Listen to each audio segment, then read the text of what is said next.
कैसे हैं आप लोग। जैसा कि मैं आपको बता दूं दोस्त कि आप लोगों का एग्ज़ाम आ चुका है डीएलएड 4 सेमेस्टर वालों का, अर्थात 27, 28, 29 में भी सितंबर में रखा गया है एग्ज़ाम। आपको मैं बता दूं कि मैं बताने वाला था कि मैं 21 डेज़ में मैथ्स ख़त्म करूंगा, लेकिन हमें नहीं लग रहा है कि ये चीज़ें कंप्लीट हो पाएंगी। इसलिए मैं एक आप लोगों के लिए स्ट्रेटजी अपना रहा हूँ। वो स्ट्रेटजी हमारी ये होगी कि मैं राजन सीरीज क्या करूँगा, कंप्लीट सॉल्व करने वाला हूँ। और राजन सीरीज मैं 3 वीडियो में बनाऊँगा। पहले वीडियो में मैं पूरे कंप्लीट बहुविकल्पी प्रश्न करेंगे हम लोग, फिर दूसरे वीडियो में अत लघु उत्तरी पूरा करेंगे, फिर तीसरे वीडियो में लघु उत्तरी पूरा करेंगे। और दोस्त मैं आपको बता दूँ, यहाँ पर जितने भी टॉपिक आपके एग्जाम में आते हैं, मैं बता दूं कि हर एक क्वेश्चन के साथ वो मैं कंप्लीट टॉपिक के कवर करते चलूँगा, कंप्लीट टॉपिक को। आप परेशान मत होइए, बिल्कुल घबराइए मत। मैं गारंटी लेता हूं कि ये 75 क्वेश्चंस में, टॉप 75 क्वेश्चन में आप 100% हर एक टॉपिक आपको कवर होगा और हर एक चीज़ें आपको सीखने को मिलेगी। और मैं पूरा प्रयास करूँगा आपको अच्छे से अच्छा सिखाने का। और ये वीडियो इतनी अच्छी होने वाली है कि इसको आप अपने हर एक उस फ्रेंड तक भेजिए जो वास्तविक में डीएलएड 4 सेमेस्टर में 25 में 25 नंबर लाना चाहता हूँ मैथ्स में। मैं गारंटी लेता हूँ, यदि ये पूरा कंप्लीट वीडियो जो भी बंदा 3 वीडियो देख लिया, मैं गारंटी लेता हूँ उसका 25 में 25 नंबर आएगा। बस वो डेडिकेशन के साथ इस वीडियो को कम से कम एग्ज़ाम के पहले 2 बार देखे। ठीक है, ये महा मैराथन क्लास होने वाली है और एक ही वीडियो में मैं 75 क्वेश्चन की बात करूंगा। पहले बहुविकल्पी वाले टोटल बात करूंगा। और सेकंड बात ये कि आप लोग ध्यान दीजिएगा, मैं क्वेश्चन यहाँ पर राइट नहीं करूंगा, क्योंकि अगर मैं क्वेश्चन राइट करता हूँ तो आपको ये समस्या आएगी कि हमें टाइम लगेगा, वीडियो लंबी बनेगी। इसलिए मैं डायरेक्ट केवल और केवल क्वेश्चन बोलूँगा और उसका यहाँ पर सॉल्यूशन करूँगा, first number, second number, third number डालकर। यदि किसी बंदे को क्वेश्चन राइट करना है तो आप उस क्वेश्चन को आसानी से मैं बोलूंगा, तो आप वीडियो को पॉज करके आप क्वेश्चन राइट करके तब आंसर राइट कर सकते हैं। ओके, और हम यही कहते हैं, यदि आपके पास राजन सीरीज है तो आप क्वेश्चन को राइट ना करें, डायरेक्ट सॉल्यूशन करें। यदि आपके पास राजन सीरीज नहीं है तो आप क्वेश्चन को राइट करें और उसका सॉल्यूशन लिखें। ओके, बस अब हम वीडियो को बिना कुछ देरी के स्टार्ट करते हैं। मैं उम्मीद करता हूं ये वीडियो बहुत ही अच्छी होने वाली है और इतना अच्छी होने वाली है कि आपको मैथ में 25 में 25 दिलाने की एकदम 100% ये वीडियो उसी तरीके से बनने वाली है। आइए स्टार्ट करते हैं। जैसे कि ध्यान दीजिए, यहाँ पर मैं फर्स्ट ही क्वेश्चन बताने वाला हूं। जैसे पहला क्वेश्चन लिखा है, ध्यान से समझना क्वेश्चन मैं क्या बोल रहा हूं, आपको समझ में आएगा तो आप राइट कर लेना। लिखा है पहला क्वेश्चन, यदि काश ए, क्या लिखा है, यदि काश ए, क्या लिखा है, यदि काश ए बराबर 0। क्वेश्चन क्या भैया, यदि काश ए बराबर 0 हो तो ए का मान बताइए, ए का मान बताइए। ध्यान दीजिएगा, आपका ऑप्शन दिया है, ऑप्शन ए दिया है 30 डिग्री, ऑप्शन बी दिया है 90 डिग्री, ऑप्शन सी दिया है 45 डिग्री, ऑप्शन डी दिया है 60 डिग्री। आइए इस क्वेश्चन को सॉल्व करते हैं। जैसा कि मैं ट्रिग्नोमेट्री पढ़ाया हूँ, त्रिकोणमिति कंप्लीट पढ़ा दिया, तो वहाँ पर जाकर आप देख सकते हो, यहाँ पर कॉस ए, अर्थात यहाँ पर लिख सकते हो, आप राइट कर सकते हो कॉस ए बराबर कॉस 90 डिग्री। क्यों? क्योंकि कॉस 90 का मान क्या होता है, 0, तो इसकी जगह क्या रख सकते हैं, कॉस 90। जरा बताना, ये कॉस क्या हो जाएगा, कैंसिल, अर्थात ए इज इक्वल टू क्या आ जाएगा, 90 डिग्री। तो आपका ऑप्शन का आंसर कौन हो जाएगा, बी। क्या समझ में आया क्या? ऐसे अगला क्वेश्चन देखते हैं। यहाँ पर अगला क्वेश्चन लिखा है, सेकंड नंबर लिखा है आंकड़े, क्या लिखा है, आंकड़े। मैं क्वेश्चन को इरेज कर रहा हूँ, आप इसको ज़्यादा से ज़्यादा लोगों तक शेयर जरूर करिएगा और देखने का प्रयास करिए। क्वेश्चन नंबर दूसरा लिखा है आंकड़े, क्या लिखा है,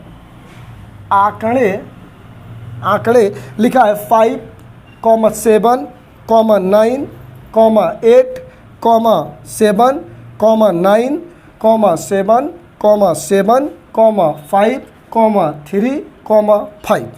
ये कह रहे हैं इसमें का बहुलक है, अर्थात आंकड़े 5, 7, 9, 8, 7, 9, 7, 7, 5, 3, 5 का बहुलक है, का बहुलक है। ध्यान देना, बहुलक मतलब ये होता है कि जो भी आंकड़ा, जो भी डाटा दिया रहेगा उसमें जो जितनी बार सबसे अधिक रिपीट हुआ नंबर।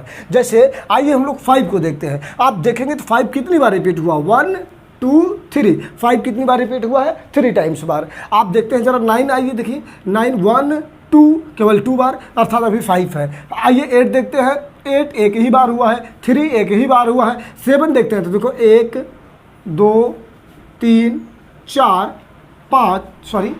4 कितनी बार रिपीट हुआ है? 4। 5 कितनी बार रिपीट होता है? 3। तो क्या 3 बहुलक है क्या? नहीं, आपका इसमें बहुलक हो जाएगा 7। क्या हो जाएगा? बहुलक क्या हो जाएगा? 7। क्यों?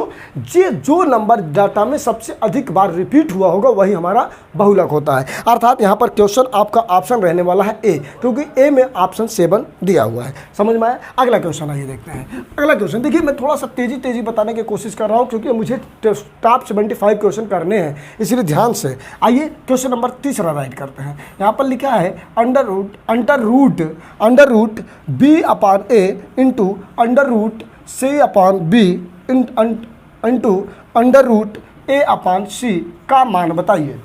जरा ध्यान दीजिएगा, ऑप्शन में आपके पास है A B C, option B आपके पास है under root A B C, option C आपके पास 1 है, ऑप्शन डी है 1 अपान ए बी सी। जरा ध्यान देने की कोशिश करिएगा दोस्त। यहाँ पर देखो, मैंने आपको एक फार्मूला बताया था, कभी भी अगर अंडर रूट में ऐसे है तो हम एक ही अंडर रूट में सारी चीज़ों को मल्टीप्लाई कर सकते हैं, अर्थात बी अपान ए इंटू सी अपान बी इंटू ए अपान सी। हो जाएगा कि नहीं हो जाएगा? यहाँ देखो सी क्या हो जाएगा? कैंसिल। बी क्या हो जाएगा? कैंसिल। ए क्या हो जाएगा? कैंसिल। अर्थात ये आ गया अंडर रूट 1, इसकी वैल्यू क्या हो जाएगी? 1। इसका आंसर क्या हो जाएगा? 1। और कौन सा ऑप्शन में मिल रहा है? ये ऑप्शन नंबर सी। क्या समझ पा रहे हो दोस्त? आओ अगला क्वेश्चन देखते हैं। आइए अगला क्वेश्चन देखते हैं, क्वेश्चन नंबर 4। क्वेश्चन नंबर 4, और इसमें मैं हर एक, चाहे वो प्रायिकता हो, चाहे वो स्टैटिक, मतलब कोई भी चैप्टर हो, हर एक चैप्टर मैं यहाँ पर रिपीट करूँगा और बताऊँगा आते ही चैप्टर। आइए क्वेश्चन नंबर देखते हैं 4। क्वेश्चन नंबर 4 कह रहा है कि एक वृत्त का व्यास मतलब डायमीटर 12 सेंटीमीटर है, 12 सेमी है। तो वृत्त की परिधि बताइए। वृत्त की परिधि बताइए। क्या बताइए? वृत्त की परिधि है। जरा ध्यान देना, वृत्त का मैं कॉन्सेप्ट समझा देता हूँ आपको। ऑप्शन है 12 पाई सेमी, अगला बी ऑप्शन है आपका 6 पाई सेमी, सी ऑप्शन आपका है 7 पाई सेमी, डी ऑप्शन आपका है 2 पाई सेमी। जरा ध्यान देना, बात को समझना भैया। थोड़ा सर्कल का कॉन्सेप्ट क्या है? सर्कल का कॉन्सेप्ट ये होता है कि ये आपका एक प्रकार का सर्कल है, और सर्कल का कॉन्सेप्ट ये होता है, पूछा जाएगा आगे चल के, इसलिए इसको डिटेल बता दे रहा हूँ। सुनो, अगर आपसे कभी भी एरिया पूछ ले कि वृत्त का क्षेत्रफल बताओ, तो हमेशा ध्यान देना, इसका आंसर क्या होगा? पाई आर स्क्वायर। सूत्र क्या होगा? पाई आर स्क्वायर। दूसरा, अगर आपसे पूछे पेरीमीटर पूछ ले कि इसका पेरीमीटर कितना होगा, 2 पाई आर होगा। अगर इसका पूछ ले सरकमफ्रेंस अर्थात परिधि, वृत्त का परिधि कितना होगा, तो चाहे परिधि पूछे चाहे परिमाप पूछे, दोनों का क्या आंसर हो जाएगा? 2 पाई आर। अगर कभी भी पूछ लेता है डी मतलब व्यास, डायमीटर का मतलब होता है 2 आर। डायमीटर का मतलब क्या होता है? 2 आर। चौथा फार्मूला यहाँ पर क्रिएट कर सकते हैं, आर बराबर डी बाई 2। आर का मतलब होता है त्रिज्या, आर का मतलब क्या होता है? त्रिज्या। और यहाँ पर डी का मतलब क्या होता है? व्यास। डी का मतलब क्या होता है? व्यास। समझे क्या? यहाँ पर देखो, यहाँ से यहाँ तक ये क्या होती है? आपकी त्रिज्या, जिसको हम आर से डिनोट करते हैं। अगर मैं यहाँ से यहाँ तक टोटल ले लूँ तो ये क्या बन जाएगा? डायमीटर। क्या बन जाएगा? डायमीटर। अर्थात इसकी टोटल डिस्टेंस कितनी हो जाएगी? डी। यहाँ से यहाँ तक अगर दूरी आर है तो यहाँ से यहाँ तक भी दूरी आर। इसको मान लो ओ, इसको मान लो ए, इसके मान लो बी, है कि नहीं? देखो यहाँ पर 2 आर होगा कि नहीं? आर जोड़ दोगे तो किसके इक्वल होगा? डी के इक्वल होगा। इसीलिए यहाँ पर डी बराबर क्या लिखा? 2 आर। आर जोड़ दोगे तो 2 आर हो जाएगा, और आर बराबर त्रिज्या बराबर निकालना चाहोगे तो डी बटे क्या हो जाएगा? 2। सीख गए फार्मूला? आपसे पूछा जाएगा कि वृत्त का क्षेत्रफल बताओ, तो वृत्त का क्षेत्रफल पाई आर स्क्वायर। पूछेगा वृत्त का परिमाप बताओ, तो 2 पाई आर। पूछेगा वृत्त की परिधि बताओ, 2 पाई आर। पूछेगा वृत्त का व्यास बताओ, 2 आर। पूछेगा त्रिज्या बराबर क्या होता है? त्रिज्या बराबर डी बाई 2। और यहाँ पर जहाँ आर बराबर त्रिज्या, डी बराबर व्यास, हमेशा ध्यान देना, जो व्यास होती है वो त्रिज्या के हमेशा दोगुने होती है। अर्थात यहाँ पर देखो, दोगुना त्रिज्या किसके बराबर है? व्यास के बराबर है। समझ गए इतनी बात? आपसे पूछेगा वृत्त किसे कहते हैं, जीवा किसे कहते हैं, त्रिज्या किसे कहते हैं, ये सारी बात आपको मैं आगे चल के बताने वाला हूँ। इतनी बात सीख गए? तो अब क्वेश्चन क्या रहने वाला है, यहाँ पर ध्यान दीजिए। ये इसको राइट कर लेना। अब यहाँ पर देखो अगला कॉन्सेप्ट। सवाल देखो, सवाल क्या कह रहा भैया, सवाल आपका ये कह रहा है कि एक वृत्त का व्यास 12 सेमी है तो वृत्त का परिधि बताइए। यहाँ पर हमसे दिया है, यहाँ पर लिखेंगे कैसे एग्जाम में सॉल्व करना है, लिखेंगे दिया है व्यास, वृत्त का व्यास, क्या लिखा है, क्या लिखेंगे हम लोग, वृत्त का व्यास, जिसको हम डी से प्रदर्शित करते हैं। कितना दिया है भैया, 12 सेमी दिया है। क्या दिया है, 12 सेमी। जरा ये बताना वृत्त का परिधि, वृत्त के परिधि आपसे पूछ रहा है, वृत्त की परिधि, परिधि को सी से प्रदर्शित करके, क्योंकि उसको सर्कमफ्रेंस बोलते हैं, सी से प्रदर्शित करते हैं। जबकि आप जानते हो कि जो वृत्त का परिधि होता है सी बराबर होता है 2πr। तो यहाँ पर डी दिया हुआ है तो मुझे जरूरत किसकी है भैया, आर की। अभी मैंने एक फार्मूला आपको बताया कि डी बराबर होता है 2r। ये बताइए अगर डी की वैल्यू 12 है बराबर 2r हो जाएगा, तो आर बराबर देखो ये गुणे में है, इधर आ जाएगा तो भाग में हो जाएगा, 2 छंग 12, अर्थात आर बराबर 6 सब सेंटीमीटर है, तो ये भी त्रिज्या भी हमारी आ जाएगी 6 सेंटीमीटर। लेकिन जरा ध्यान देना, यहाँ पर सब जो आंसर दिया है हमारा पाई पाई में दिया है, इसलिए पाई को वैसे ही रहने देते हैं। सी बराबर 2π इंटू आर की वैल्यू 6 है, अर्थात सी बराबर 6 दूनी 12 पाई हो जाएगा, अर्थात यहाँ पर वृत्त के परिधि हो जाएगा 12 पाई। आइए देखते हैं कौन सा ऑप्शन है, ऑप्शन नंबर ए है। अगर मान लीजिए वो पाई की वैल्यू रखने के लिए कह देगा दोस्त, तो हमेशा ध्यान देना पाई की वैल्यू या तो 22/7 होती है, या तो आप लिख सकते हो 3.14। अगर कभी भी यहाँ पर पाई न दिया रहे तो आप यहाँ पर 22/7 गुणे 3.14, 22/7 या 3.14 आप राइट कर सकते हो। उम्मीद करता हूँ कि आपको बहुत अच्छा समझ में आ रहा होगा। आइए अगला क्वेश्चन देखते हैं। इसमें देखिए सारा कॉन्सेप्ट मैंने बता दिया वृत्त का, ठीक है। आइए अगला देखते हैं। यहाँ पर देखिए अगला क्वेश्चन, क्वेश्चन नंबर आपका होने वाला है अब 5।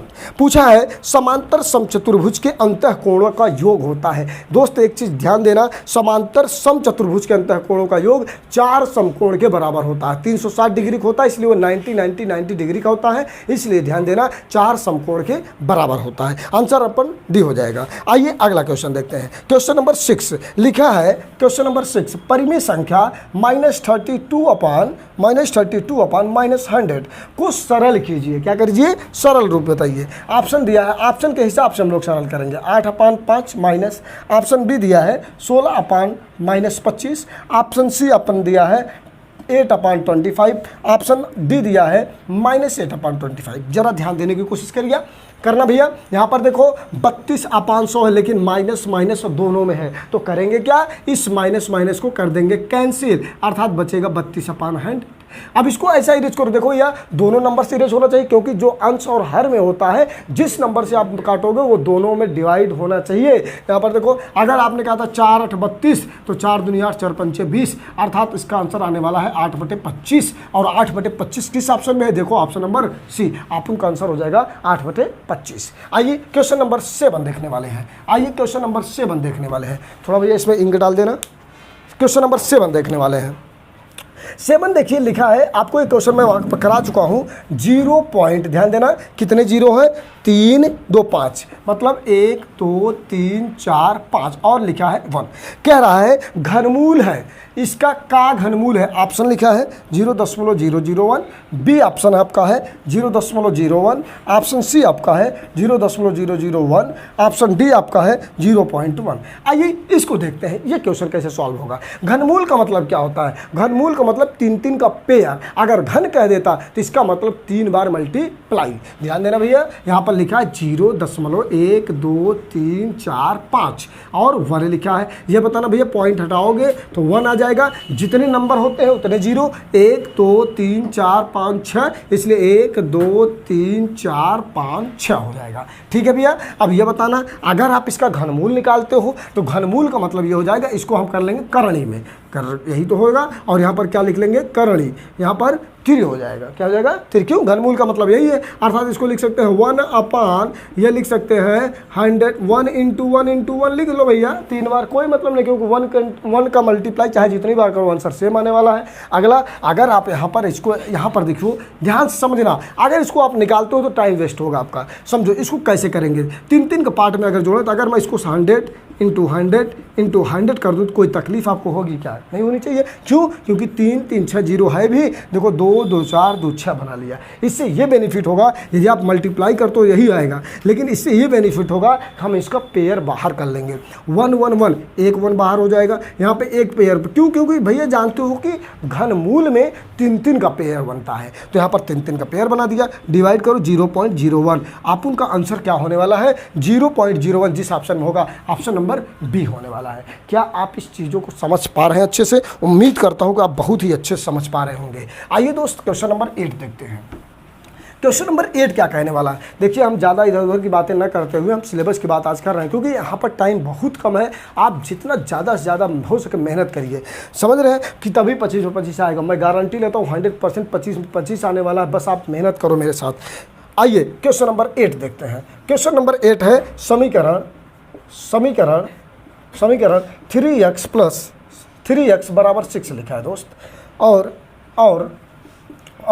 4x + y = 14 लिखा है। 4x + y = 14 के हल में y का मान बताइए। किसका मान बताइए? y का मान बताइए। जरा ध्यान देना, इस क्वेश्चन को समझना। भैया देखो, यहाँ पर ऑप्शन क्या रहने वाला है? ऑप्शन है आपका 6, ऑप्शन बी आपका है 4, ऑप्शन सी आपका है 2, ऑप्शन डी आपका क्या है? 8। जरा समझने की कोशिश करना भैया।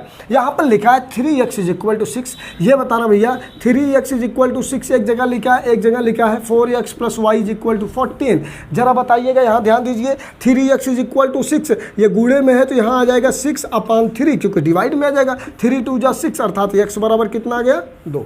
ये जो x की वैल्यू आ गई, यही x की वैल्यू आप ले जाकर यहाँ पर क्या कर दो? पुट कर दो। अर्थात इसको मान लो इक्वेशन नंबर फर्स्ट, इसको मान लो इक्वेशन नंबर सेकंड। कैसे एग्जाम में सॉल्व करना है? ऐसे सॉल्व करना है। तो आप लिखेंगे x का मान समीकरण सेकंड में रखने पर, सेकंड आपका समीकरण है 4x + y = 14। अब यहाँ बताइए 4 × x की वैल्यू क्या है आपकी? 2 + y = क्या हो जाएगा? 14। ये बताइए 4 दूना 8 + y = 14, और y = क्या आ जाएगा? 14 - 8 उधर जाएगा, 8 हो जाएगा। क्यों? क्योंकि इधर प्लस है, उधर जाएगा माइनस हो जाएगा। तो y = 14 में से 8 गया, क्या हो जाएगा? 6। y का मान आप उनका क्या हो जाएगा? 6। यहाँ पर y का मान पूछ रहा है, इसलिए y का मान क्या आ गया? 6। ऑप्शन कौन सा हो जाएगा? Option number A. क्या समझ पाए? क्या ऐसे सॉल्व करना, इसको नीचे राइट करना भैया। मैं वहाँ पर राइट कर दिया क्योंकि हमारे पास स्पेस की कमी थी। आप यहाँ पर राइट करना, फिर ये चीज़ें लिखना। समझ पाए? आइए क्वेश्चन नंबर 9 देखते हैं। क्वेश्चन नंबर 9 देखते हैं। यहाँ पर देखिए क्वेश्चन नंबर 9 क्या कह रहा है? क्वेश्चन नंबर 9 कह रहा है कि sin 60 डिग्री अपान, यहाँ पर लिखेंगे cos 30 डिग्री का मान बताइए। ऑप्शन रहने वाला है 1/2, option B 1, option C 1/4, option D 2। जरा ध्यान देना, इसका ऑप्शन गलत है। क्यों जानते हैं भैया? आप जानते हो, वी नो दैट sin 60 = होता है √3/2। इसकी वैल्यू मैं बताया हूँ, आप जाके त्रिकोणमिति में वीडियो में देख सकते हैं। cos 30 और cos 30 का मान भी होता है √3/2। अब क्या होगा? अपान में लिखा है sin 60 की जगह क्या रख देंगे? √3/2 अपान cos 30 का मान क्या हो जाएगा? √3/2। अब दोनों क्या हो जाएगा? कैंसिल हो जाएगा। इसका आंसर आने वाला है 1, इसलिए ऑप्शन नंबर बी। जबकि इसमें ऑप्शन नंबर क्या दिया है? 1/2, जो कि पूरी तरीके से रॉन्ग है। इसका ऑप्शन होगा बी, आप बना लीजिएगा। आइए क्वेश्चन नंबर 10 देखते हैं। क्वेश्चन नंबर 10 क्या कह रहा है? 10 ये कह रहा है कि काट 30 डिग्री अपान हो जाएगा tan 45 डिग्री। आपको इसका मान बताना है। आप करेंगे क्या? यहाँ पर देखिए काट 30, tan 30 का मान क्या होता है? tan 30 का मान 1/√3 होता है। लेकिन tan 45 का मान क्या होता है? tan 45 का मान 1 होता है। और काट 30 का मान क्या होता है? √3 होता है। क्या होता है? √3। और इसका आंसर आने वाला है, भाग दे देंगे तो √3 ही आएगा। ऑप्शन नंबर आपका हो जाएगा बी। पहला ऑप्शन 1/√3, दूसरा ऑप्शन √3, तीसरा ऑप्शन 1/2, डी ऑप्शन 2 है। इसलिए ऑप्शन नंबर इसका हो जाएगा बी, √3। आइए क्वेश्चन नंबर देखते हैं 11। क्वेश्चन नंबर 11 क्या कह रहा है? कह रहा है कि किसी वृत्त का क्षेत्रफल, मतलब किसी वृत्त का क्षेत्रफल दिया है, वृत्त का दिया है, सॉल्व कैसे करेंगे? दिया है वृत्त का क्षेत्रफल, वृत्त का क्षेत्रफल हमारा दिया हुआ है 8800 सेंटीमीटर स्क्वायर। वो कह रहा है कि वृत्त की त्रिज्या बताइए। क्या कह रहा है? वृत्त की त्रिज्या मतलब स्मॉल आर निकालने की बात ये कर रहे हैं। क्षेत्रफल मतलब ए आर हो जाएगा। ध्यान देना, आपको अभी फार्मूला बताया कि वृत्त का क्षेत्रफल बराबर होता है पाई आर स्क्वायर। क्या होता है? पाई आर स्क्वायर। ये बताइए क्षेत्रफल कितना दिया है? 8800 और रख देंगे 8800 पाई की वैल्यू हो जाएगा 22/7 इंटू आर की वैल्यू पूछ रहे हैं तो आर स्क्वायर राइट कर लेंगे। समझे क्या भैया? यहाँ पर देखो 2200 को 88 मतलब 400 हो जाएगा। 2200 को 88 मतलब 400। अब जरा ध्यान देना, इसको लिखेंगे R square is equal to 400 × 7 है कि नहीं? ऑप्शन आपका रूट में दे रहा है। देखो 700 को 28 क्यों जानते हो? एक चीज़ ध्यान देना, अगर आप इसको करोगे तो अंदर आ जाएगा करड़ी और ये हो जाएगा 400 × 7। ध्यान देना, एक ट्रिक है काम करने का, सॉल्व करने का।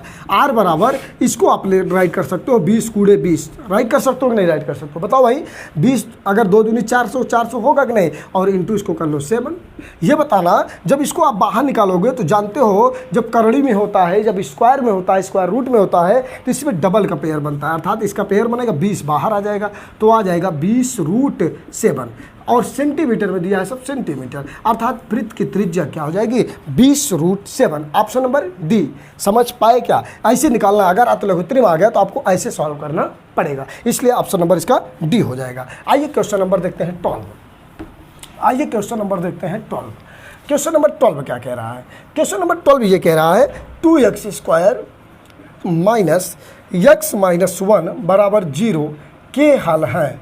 के हल है। ऑप्शन दिया है 1, -1/2।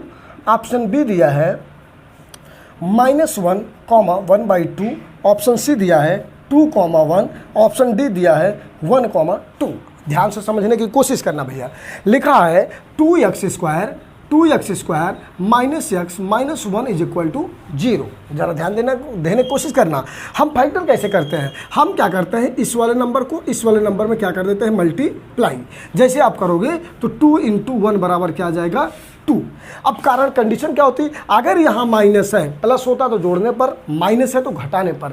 इस 2 का ऐसा फैक्टर करिए कि घटाने पर यहाँ क्या आ जाए? 1। कुछ नहीं है तो 1। आप जानते हो अगर सिंगल कोई चर अचर राशि है तो उसका गुणांक घातांक सब 1 होता है।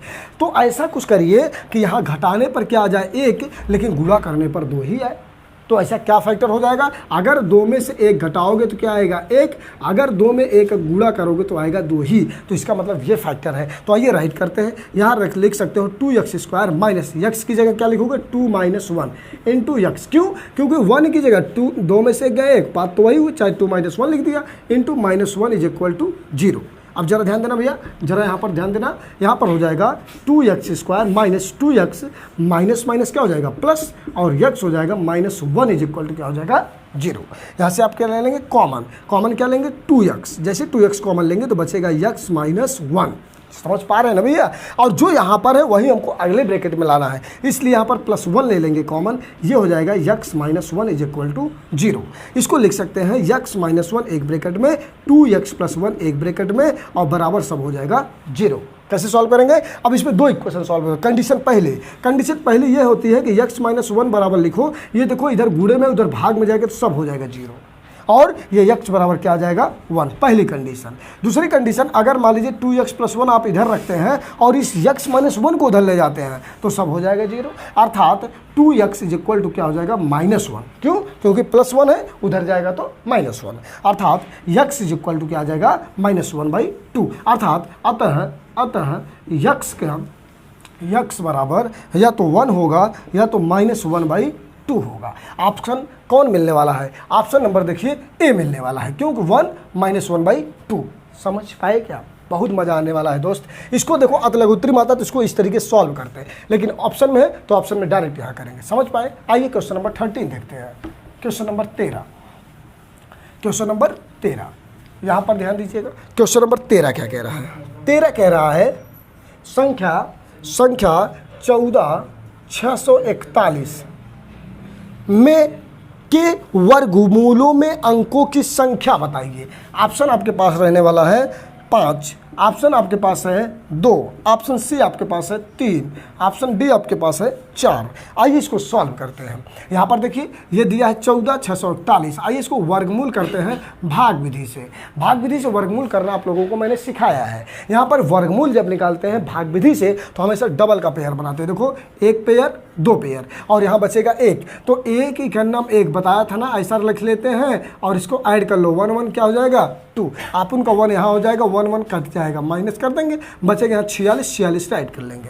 और फिर क्या करने वाले हैं, यहाँ पर ऐसा कोई नंबर लो, जो नंबर यहाँ लोगे वही नंबर यहाँ लोगे। अगर 23 लोगे तो 23 3 या 69 ज़्यादा हो जाएगा, इसलिए 22 दूना 44। जिसको नहीं समझ में आ रहा वो हमारे पहले चैप्टर में वहाँ पर जाकर बेसिक बताया हूँ, आप वहाँ देख सकते हो। तो यहाँ लिखोगे 2 और 22 यहाँ पर 2 हो जाएगा, जोड़ो 2 दूनी 2 2 4 और ये हो जाएगा 2, 22 दूना 44, इसको घटाओगे तो आ जाएगा 2।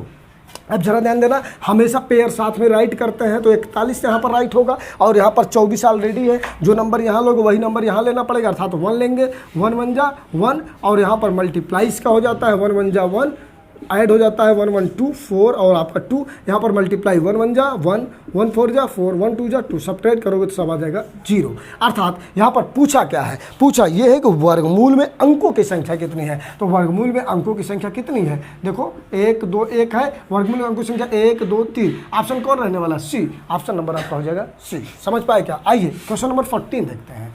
क्वेश्चन नंबर 14 देखते हैं। क्वेश्चन नंबर 14 क्या कह रहा है, क्वेश्चन नंबर 14 ये कह रहा है कि किसी चतुर्भुज के किन्हीं तीनों कोणों का योगफल 285 डिग्री है, तो चौथे कोण की माप बताइए। आपको बता दूं किसी भी चतुर्भुज का अगर कोणों की मान पूछ रहा है तो चारों कोणों का योग 360 होता है। यहाँ पर इन्होंने 3 कोण का मान दिया है, 3 कोणों का योगफल, तो मान लेंगे कि माना चौथा कोण इज इक्वल टू मान लेंगे यक्स। क्या मान लेंगे, यक्स। और 3 कोण ऑलरेडी दिया है, तो 3 कोण मतलब 3 यक्स और 1 कोण का मतलब यक्स। और टोटल यहाँ पर ध्यान देना, टोटल यहाँ पर एक काम करना, यहाँ पर लिख देना, ऐसे नहीं लिखो, पहले राइट करो कि माना चौथा कोण इज इक्वल टू यक्स तथा 3 कोणों का चतुर्भुज के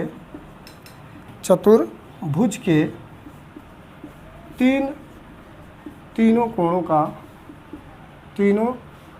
का योगफल इज इक्वल टू कितना दिया, 285 डिग्री। आप जानते हो कि चारों कोणों का योग 360 होता है, इसलिए यहाँ पर लिखेंगे यक्स डिग्री प्लस 285 डिग्री और इज इक्वल टू 360 डिग्री। तो x degree is equal to आ जाएगा 360 डिग्री माइनस 285 डिग्री और x degree is equal to हो जाएगा, घटा दो, 10 में से 5 गए 5, 15 में 60 गए 7, 75 डिग्री। अर्थात आंसर आने वाला है आपका 75 डिग्री। और जो कि ऑप्शन नंबर बी में है, पहला ऑप्शन 15 डिग्री, दूसरा ऑप्शन 75 डिग्री, तीसरा ऑप्शन 60 डिग्री, चौथा ऑप्शन 45 डिग्री। तो ऑप्शन नंबर कौन हो जाएगा, बी। अर्थात कौन सा आंसर, 75 डिग्री। समझ पाए क्या। आइए क्वेश्चन नंबर आपके 15 देखते हैं। 15 नंबर देखो, यहाँ ध्यान देना, पासा का क्वेश्चन है, प्रायिकता का। अभी मैं प्रायिकता का बहुत विस्तार से बताने वाला हूं आगे, बस यहाँ पर थोड़ा सा कॉन्सेप्ट समझो। लिखा है कि एक पासा फेंकने पर परिदर्श समिष्ट में अभाज्य संख्या के अवयवों की संख्या है। ऑप्शन दिया है ए, ऑप्शन दिया है 2, ऑप्शन दिया है 4, ऑप्शन दिया है 1, ऑप्शन दिया है 1, ऑप्शन 3। जरा ध्यान देना, जब भी हम पासा फेंकेंगे, ध्यान देना, जब भी हम पासा फेंकेंगे तो यहाँ पर जो पासा होता है, पासा हमारा 6 अंक का होता है। जैसे 1 होता है, 2 होता है, 3 होता है, 4 होता है, 5 होता है, 6 होता है। अर्थात हमारी जो प्रायिकता आने की जो संभावना है, यहाँ पर 1 आएगा या तो 2 आएगा या तो 3 आएगा या तो 4 आएगा या तो 5 आएगा या तो 6 आएगा। लेकिन इस क्वेश्चन में क्या कह रहा है, इस क्वेश्चन में कह रहा है कि एक पासा फेंकने पर परिदर्श समिष्ट में अभाज्य संख्या का अवयव की संख्या बताइए। तो अभाज्य संख्या एक कौन है, 2, एक अभाज्य संख्या आपकी 3 है, एक अभाज्य संख्या कितनी है, 5। तो कितनी अभाज्य संख्या आ सकती हैं, कब भाई, देखो आने की संभावना है, तो 1 2 3। ऑप्शन नंबर कौन हो जाएगा, डी। ऑप्शन नंबर कौन हो जाएगा, डी। आइए क्वेश्चन नंबर अगला देखते हैं। क्वेश्चन नंबर है 16 नंबर। क्वेश्चन नंबर 16 क्या कह रहा है कि 0.325 1 2 3 4 5 और 8 लिखा है, इसका घनमूल बताना है। तो आपको घनमूल बताने का तरीका बताया था कि आप इसमें लगा लो करड़ी। ऐसे लगा दिया। अब ये बताओ जब डेसिमल कैंसिल आप करोगे भैया, तो डेसिमल कैंसिल करोगे तो क्या आएगा 1 और कितने जीरो 1 2 3 4 5 6। अभी इसको सॉल्व करने का तरीका क्या बताया था, इसको ऐसा करो भैया, यहाँ पर लिखो 2 इंटू 2 इंटू 2, 3 का पेयर बना लो, 2 दूनी 4 दूनी 8। अब ये बताना इसको क्या लिख सकते हो 100 गुणे 100 गुणे 100। आप बाहर करो, हमेशा घनमूल में 3 का पेयर बनता है। तो ये देखो एक पेयर 3 मतलब एक पेयर 2 पेयर अर्थात 2 अपान क्या हो जाएगा 100, डिवाइड करोगे 0.0 आ जाएगा 2, है कि नहीं। ऑप्शन आपका कौन रहने वाला है 0.02, ऑप्शन नंबर बी हो जाएगा। ऑप्शन नंबर कौन हो जाएगा बी। आइए क्वेश्चन नंबर 17 देखते हैं। आइए क्वेश्चन नंबर 17 देखते हैं। क्वेश्चन नंबर 17 ध्यान दीजिए, कह रहा है परिमेय संख्या माइनस 4/5 तथा 8/15 का भागफल है। देखो यहाँ पर ध्यान देना, 4/-4/5 अपान 8/15 करेंगे, ये ऊपर जाएगा मल्टीप्लाई होगा, ये नीचे अर्थात 4 बटे हो जाएगा 15 और अपान हो जाएगा 5/8। ऊपर है माइनस माइनस लगा लेंगे, 5 तिहाई 15 और 4 दूनी 8। आंसर क्या आने वाला -3/2। ऑप्शन नंबर आपका होने वाला है यहाँ पर कौन, ऑप्शन सी हो जाएगा। ऑप्शन ए दिया है -2/3, ऑप्शन बी दिया है -32/75, ऑप्शन सी दिया है -3/2, ऑप्शन डी दिया है -1/2। तो आपका आंसर कौन हो जाएगा ऑप्शन नंबर सी। समझ पाए क्या सॉल्व। अगला क्वेश्चन आप देखते हैं, क्वेश्चन नंबर 18। क्वेश्चन नंबर आइए देखते हैं 18। क्वेश्चन नंबर 18 क्या कह रहा है, 3 होल 3/8 3 सही 3/8 का घनमूल बताइए। का घनमूल बताइए, कैसे निकालेंगे 8 त्रिक 24, 8 त्रिक 24 में 3 जोड़ 2 हो जाएगा 27 और 27 बटे क्या हो जाएगा 8। आपको घनमूल बताने का तरीका बताया हूँ, आप इसमें क्या लगा लो भैया, करणी में 3 लगा लो, यहाँ भी 3 लगा लो। जरा ये बताना इसको आप क्या लिख सकते हो 3 गुणे 3 गुणे 3। अगर नहीं समझ में आ रहा तो देखो यहाँ 2 गुणे 2 गुणे 2 लिख सकते हैं कि नहीं, और यहाँ पर लगा लो सिंपल 3। आप 27 का फैक्टर कैसे करते हो, ऐसे 3 9 27, 3 त्रिका 9, 3 का नम 3 करते हैं क्या। देखो ये 3 पेयर बना, यहाँ पर पेयर कितने के बाहर करते हैं 2 2 का, मतलब 3 का पेयर 1 2 अर्थात 3/2। ऑप्शन कौन रहने वाला है आपका, ऑप्शन नंबर हो जाएगा सी, क्योंकि ऑप्शन पहला 3 दिया है, ऑप्शन दूसरा 3/8 दिया है, ऑप्शन तीसरा 3/2 दिया है, ऑप्शन डी 3/4 दिया है। तो ऑप्शन सी कौन हो जाएगा 3/2, आंसर हो जाएगा 3/2। समझ में आया भाई। अगला देखते हो, आज क्वेश्चन नंबर 19 देखते हैं। क्वेश्चन नंबर 19 देखिए, ध्यान से समझने की कोशिश करिए भैया। लिखा है कि एक वर्ग का विकर्ण, ध्यान देना वर्ग है, और वर्ग का मैं पूरी प्रॉपर्टीज आपको यही तुरंत बता दे रहा हूँ। ये देखिए ये एक प्रकार का वर्ग है, वर्ग की चारों भुजाएं आपस में बराबर होती है। पहली बात, वर्ग की चारों भुजाएं आपस में क्या होती है बराबर। जैसे मान लीजिए ए है, ये बी है, ये सी है, ये डी है, ये आपको अपन बताने वाला है ये वर्ग। वर्ग के बारे में ध्यान दीजिए, कंप्लीट प्रॉपर्टीज देखिए। वर्ग क्या होता है, वर्ग की ऑटोमेटिक चारों भुजाएं बराबर होती है। अगर ये ए है तो ये भी आपकी क्या हो जाएगी ए हो जाएगी, और ये भी अपन को क्या हो जाएगी ए हो जाएगी, और ये भी आपकी क्या हो जाएगी ए हो जाएगी। समझ पाए क्या, चारों भुजाएं ऑटोमेटिक बराबर होती है। अगर आपसे कोई इसका एरिया पूछ लिया, क्या पूछ लिया एरिया, तो हो जाएगा area A square. A square, A का मतलब साइड, जहाँ ए बराबर क्या है साइड, साइड का मतलब भुजा, साइड का मतलब क्या है भुजा।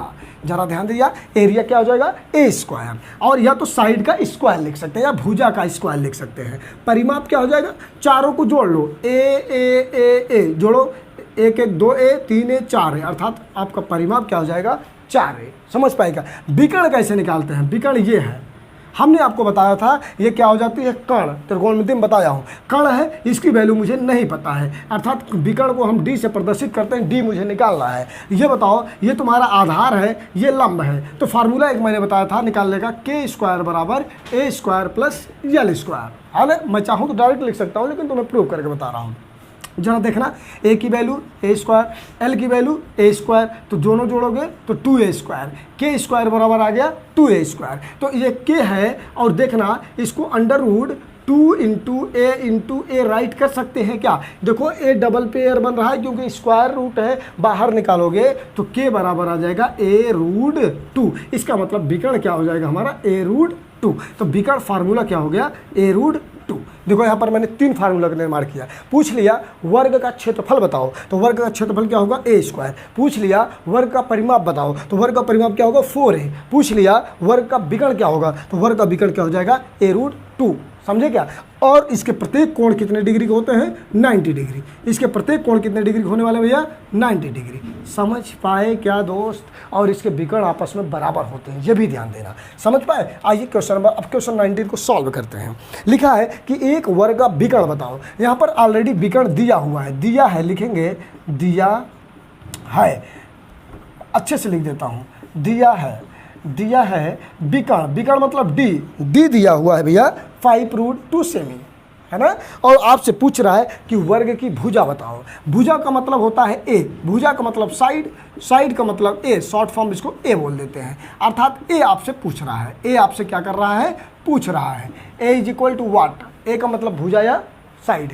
अब जरा ध्यान देना, आप जानते हो कि विकर्ण का फार्मूला क्या होता है, डी बराबर a√2, है ना। और यहाँ पर ध्यान देना डी की वैल्यू कितना दिया है, 5√2 बराबर a√2।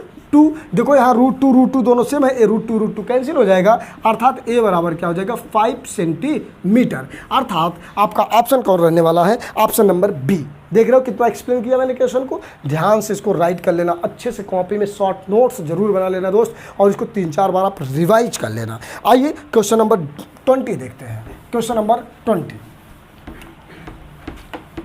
क्वेश्चन नंबर 20 ध्यान देना। क्वेश्चन नंबर 20 क्या कह रहा है कि प्रथम 10 विषम संख्याओं का औसत माध्य बताओ। कह रहा है प्रथम 10 विषम संख्याओं का औसत माध्य बताओ। जब हमेशा ध्यान देना, जब कभी भी प्रथम विषम संख्या, कोई भी विषम संख्या पूछे, प्रथम इतने संख्या का औसत बताओ, लिखेगा प्रथम 15 विषम संख्याओं का औसत बताओ, प्रथम 25 विषम संख्याओं का औसत बताओ, प्रथम 10 विषम संख्याओं का औसत बताओ। तो जो जितनी संख्याओं का औसत बताएगा वही हमारी संख्या उसकी औसत हो जाती है। अर्थात अगर कह दिया कि प्रथम 10 विषम संख्याओं का औसत माध्य बताओ तो 10 ही होगा। पूछ लिया प्रथम 15 विषम संख्याओं का माध्य बताओ तो 15 ही होगा। पूछ लिया प्रथम 17 का बताओ तो 17 ही होगा। इसलिए इसका आंसर क्या होने वाला है, 10 ही होने वाला है। तो ऑप्शन नंबर क्या हो जाएगा, बी। आइए क्वेश्चन नंबर 21 देखते हैं। क्वेश्चन नंबर 21 क्या लिखा है। क्वेश्चन नंबर 21 कह रहा है कि यहाँ पर लिखा है 0 0 1 2 3 4। कह रहा है का बहुलक बताइए। बहुलक अभी मैंने आपको बताया था, बहुलक का मतलब होता है कि वो नंबर सबसे, जो भी डाटा हमारे पास गिवन है उस नंबर में सबसे अत्यधिक बार रिपीट होना। यहाँ पर देखो 1 कितनी बार रिपीट है, एक बार, 2 एक ही बार, 3 एक ही बार, 4 एक ही बार। लेकिन यहाँ 0 कितनी बार रिपीट है, 2 बार। इसलिए इसका बहुलक क्या हो जाएगा, 0। इसका आंसर क्या हो जाएगा, 0। ऑप्शन नंबर ए हो जाएगा। आइए क्वेश्चन नंबर 22 देखते हैं। क्वेश्चन नंबर 22 देखिए। क्वेश्चन नंबर 22 क्या कह रहा है, क्वेश्चन नंबर 22 कह रहा है कि 2 6 10 और यहाँ पर लिखा है 4 8 में मध्यिका है। क्या है, में मध्यिका है। एक चीज़ ध्यान देना भैया, इसका ऑप्शन क्या दिया है, ऑप्शन दिया है 6, ऑप्शन बी दिया है 7, ऑप्शन सी दिया है 8, ऑप्शन डी दिया है आपका 9। जरा ध्यान देना, मध्यिका का मतलब क्या होता है, मध्यिका का मतलब मीडियम। मीडियम निकालने का तरीका क्या है, माध्यिका होता है भैया, मध्यिका नहीं माध्यिका। यहाँ पर माध्यिका होता है। यहाँ पर ध्यान देना, माध्यिका कैसे निकालते हैं, देखो पहले नंबर कितना है, 1 2 3 4 5, और 5 कैसी संख्या, विषम संख्या है। इसको क्या करते हैं, सर्वप्रथम मध्यिका को हम कहते हैं या तो आरोही क्रम में रख लो या तो अवरोही क्रम में, या डिसेंडिंग ऑर्डर या असेंडिंग ऑर्डर, कोई भी ऑर्डर आप राइट कर लो पहले। यहाँ पर देखो अगर आप राइट करते हो तो पहले 2 लिखो, 2 के बाद आपने क्या लिखा 4, 4 के बाद 6, 6 के बाद 8, 8 के बाद क्या लिख लिया 10। जब मध्यिका विषम संख्या होती है, फार्मूला क्या होती है, अगर माध्यिका निकालना है, अगर माध्यिका निकालना है तो माध्यिका बराबर हो जाएगा n+1/2। लेकिन कब, जब ये कैसी होनी चाहिए, पूरे डाटा हमारे विषम में होनी चाहिए। तो डाटा पूरा विषम में है तो पहले हम इसको आरोही या अवरोही में कन्वर्ट करते हैं, फिर ये फार्मूला यहाँ राइट कर लेंगे और माध्यिका निकालेंगे पूरी। n का मतलब क्या होता है, n का मतलब जितने डाटा में नंबर दिए हुए, जैसे 1 2 3 4 5 दिए हैं तो यहाँ पर हो जाएगा 5 + 1/2। यहाँ पर वा पद लिखना है, यहाँ पर क्या लिखना है, वा पद। अब यहाँ देखो वा पद, अब ये हो जाएगा 5 1 6/2 वा पद, और भाग दे दोगे 2 3 6, मतलब तीसरा पद। अब तीसरा पद इसमें कौन होने वाला है, 1 2 3, तीसरा पद कौन होने वाला है, 6, अर्थात इसका आंसर क्या होने वाला है, 6। लेकिन दूसरी condition option number A, method 1 ये है, ये बेसिक तरीका है, लेकिन एक धुआंधार वाला तरीका है अपने पास। मेथड 2 कुछ नहीं करना है, आपको प्रूव करना है, आरोही या अवरोही के फॉर्म में राइट कर लो और देखो साला बीच में कौन है। देखो सब में है तो एकदम ईजी है। देखो यहाँ पर देखो 2 इधर ले लिया, 2 इधर ले लिया, बीच में कौन है, 6। बिना कुछ सोचे समझे अगर ऑप्शन में आता तो 6 तुरंत मार देना, इतना तामझाम करने की जरूरत नहीं है। आइए अगला क्वेश्चन देखते हैं, क्वेश्चन नंबर 23। मज़ा आ रहा होगा दोस्त, इसको जितना ज़्यादा शेयर करोगे उतना ज़्यादा से ज़्यादा वो होगा। अगला क्वेश्चन देखते हैं, क्वेश्चन नंबर आपका हो जाएगा क्वेश्चन नंबर 23। क्वेश्चन नंबर 23 क्या कह रहा है, 2 की घात 7 का मान बताइए, 7 का मान कितना है, कितना होगा। देखिए दोस्तों यहाँ पर अब अगला क्वेश्चन आपका रहने वाला है कि 2 की घात 7, ए बउआ इसको समझो क्या लिखा है, 2 की घात 7, ए भाई 2 की घात का मतलब 7 लिख दिया, और 2 की घात 7 का मतलब 2 गुणे 2 गुणे 2 गुणे 2 गुणे 2 गुणे, कई बार यार, बहुत बार नहीं जाना, 7 बार जाना है। 1 2 3 4 5 6 और 7 मल्टीप्लाई करो, 2 दूनी 4, 4 दूनी 8, 8 दूनी 16, 16 दूना 32, 32 दूना 64 दूना 128। ऑप्शन में कौन हो जाएगा, ऑप्शन नंबर ए हो जाएगा, ऑप्शन नंबर ए। आइए क्वेश्चन नंबर देखते हैं 24। क्वेश्चन नंबर क्या कह रहा है, 24 कह रहा है 4 गुणे 4√7 का मान बताइए। अब इसका आंसर क्या हो जाएगा, यह तो होगा 4 गुणे 4, 7 की पावर 1/4 होगा, जो कि किसी भी ऑप्शन में नहीं दिया है, इसलिए इसका आंसर हो जाएगा कोई नहीं, ऑप्शन नंबर डी पहला दिया है। जो भी दिया है आप समझ रहे हो, आपके पास बुक है, नहीं भी है तो आप सुन लो। ऑप्शन ए कह रहा है कि 4 गुणे √4 की पावर 4, ऑप्शन बी है 4 गुणे 256, ऑप्शन सी है 4 गुणे 1792, ऑप्शन नंबर डी है कोई नहीं, नन ऑफ दीज, कोई नहीं। तो यही मुस्कुरा के हम लोग क्या मार देंगे आंसर, क्योंकि इसको सॉल्व भी कर सकता हूँ, कई मेथड है, लेकिन फालतू टाइम वेस्ट नहीं करना अपन को ना। आइए क्वेश्चन नंबर देखते हैं 25। क्वेश्चन नंबर 25 जो कि डेस्टर खो चुका है। अब यहाँ पर देखिए क्वेश्चन नंबर 25। क्वेश्चन नंबर 25 क्या कह रहा है, क्वेश्चन नंबर 25 ये कह रहा है कि निम्न में कौन सी राशि बड़ी है। लिखा है √2, √3, √4, √5, किसकी वैल्यू सबसे अधिक बड़ी है। यहाँ पर ध्यान दीजिए, √2 की वैल्यू होती है 1.41, √3 की वैल्यू होती है 1.71, √4 की वैल्यू होती है 2, √4 की 2.25, अर्थात मैक्सिमम 2 से अत्यधिक बड़ी होती है। पूछ रहा है कौन राशि सबसे बड़ी है, तो कौन हो जाएगा, ऑप्शन नंबर जो भी हो, ऑप्शन नंबर कौन सा हो जाएगा, सी। यहाँ पर ऑप्शन नंबर सी, क्योंकि 2.25 हो जाएगी इसकी वैल्यू। इसकी वैल्यू भी निकालना जानता हूँ, लेकिन आपको यहाँ पर आज टाइम नहीं है दोस्त, नहीं तुमको इसकी वैल्यू भी निकालना मैं सिखा देता शॉर्ट में। आइए क्वेश्चन नंबर देखते हैं 26।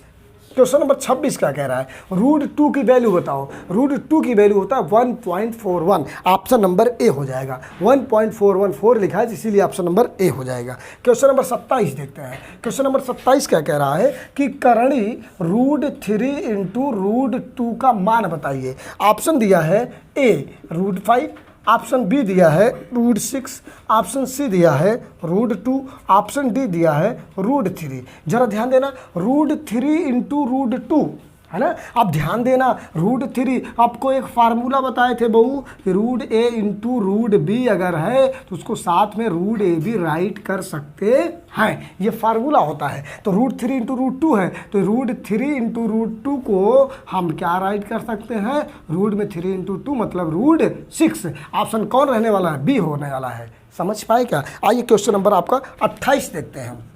क्वेश्चन नंबर 28 क्या कह रहा है, लिखा है √4 करणी में 4 प्लस करणी में 9। अब इसकी तुम वैल्यू बताओ, √4 की वैल्यू क्या होगी 2, आप जानते हो परफेक्ट स्क्वायर है, और √9 की वैल्यू क्या होने वाली है 3, दोनों को ऐड करो 3 2 5।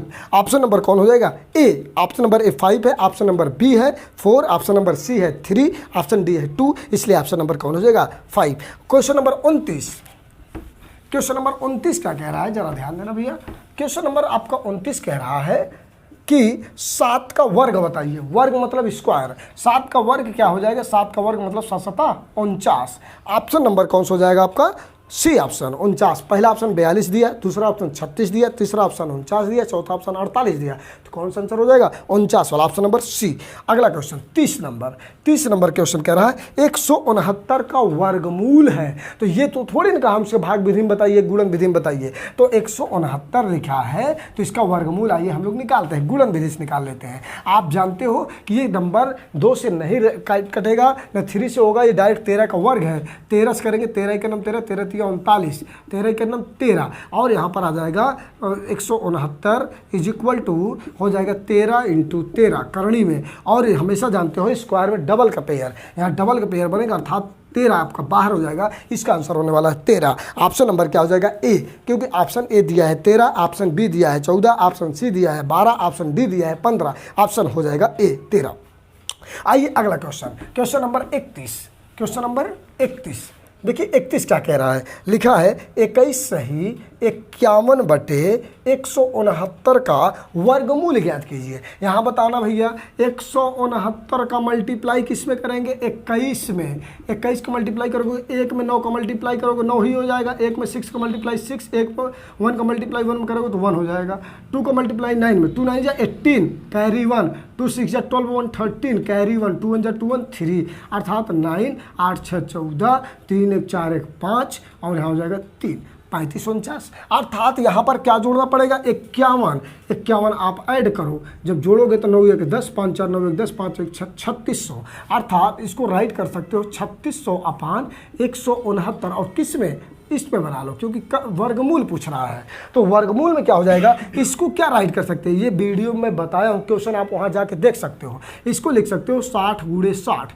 और इसको लिख सकते हो 13 गुणे 13, जानते हो ना क्यों, क्योंकि 60 में 60 का गुणा करोगे 3600 हो जाएगा, 13 में 13 गुणा करोगे 69 हो जाएगा, और हमेशा पेयर कितने का होता है, 2 का पेयर स्क्वायर में होता है, तो वर्गमूल में होता है, सॉरी, तो वर्गमूल में करोगे तो हो जाएगा 60 अपान 13। ऑप्शन कौन रहने वाला है, ऑप्शन, अच्छा ऑप्शन दिया है मिक्स्ड फ्रैक्शन में। आइए ऑप्शन आपको पहले लिख देते हैं। ऑप्शन ए दिया है 5 सही 8 बटे 13, ऑप्शन आपका बी दिया है 4 सही 8 बटे 13, ऑप्शन सी आपका दिया है 4 सही 3 बटे 13, ऑप्शन डी आपका दिया है 5 सही 5 बटे 13। जरा ध्यान देना, समझना, 13 बटे 60, 13 से भाग दो 60 में, 13 दूनी 26, 13 39, 13 चौका 52, 13 पचे 65 ज़्यादा हो जाएगा, 13 चौका 52, बचेगा 8, इसको राइट कर सकते हो 4 सही 8 बटे 13। हमेशा ये वाला जो होता है यहाँ लिखते हैं, जो शेष फल होता है उसको ऊपर लिखते हैं, जो यहाँ पर ये नंबर होता है यहाँ पर बटे में लिख देते हैं, 4 सही 8 बटे 13। ऑप्शन नंबर कौन हो जाएगा आपका, बी हो जाएगा, समझे क्या।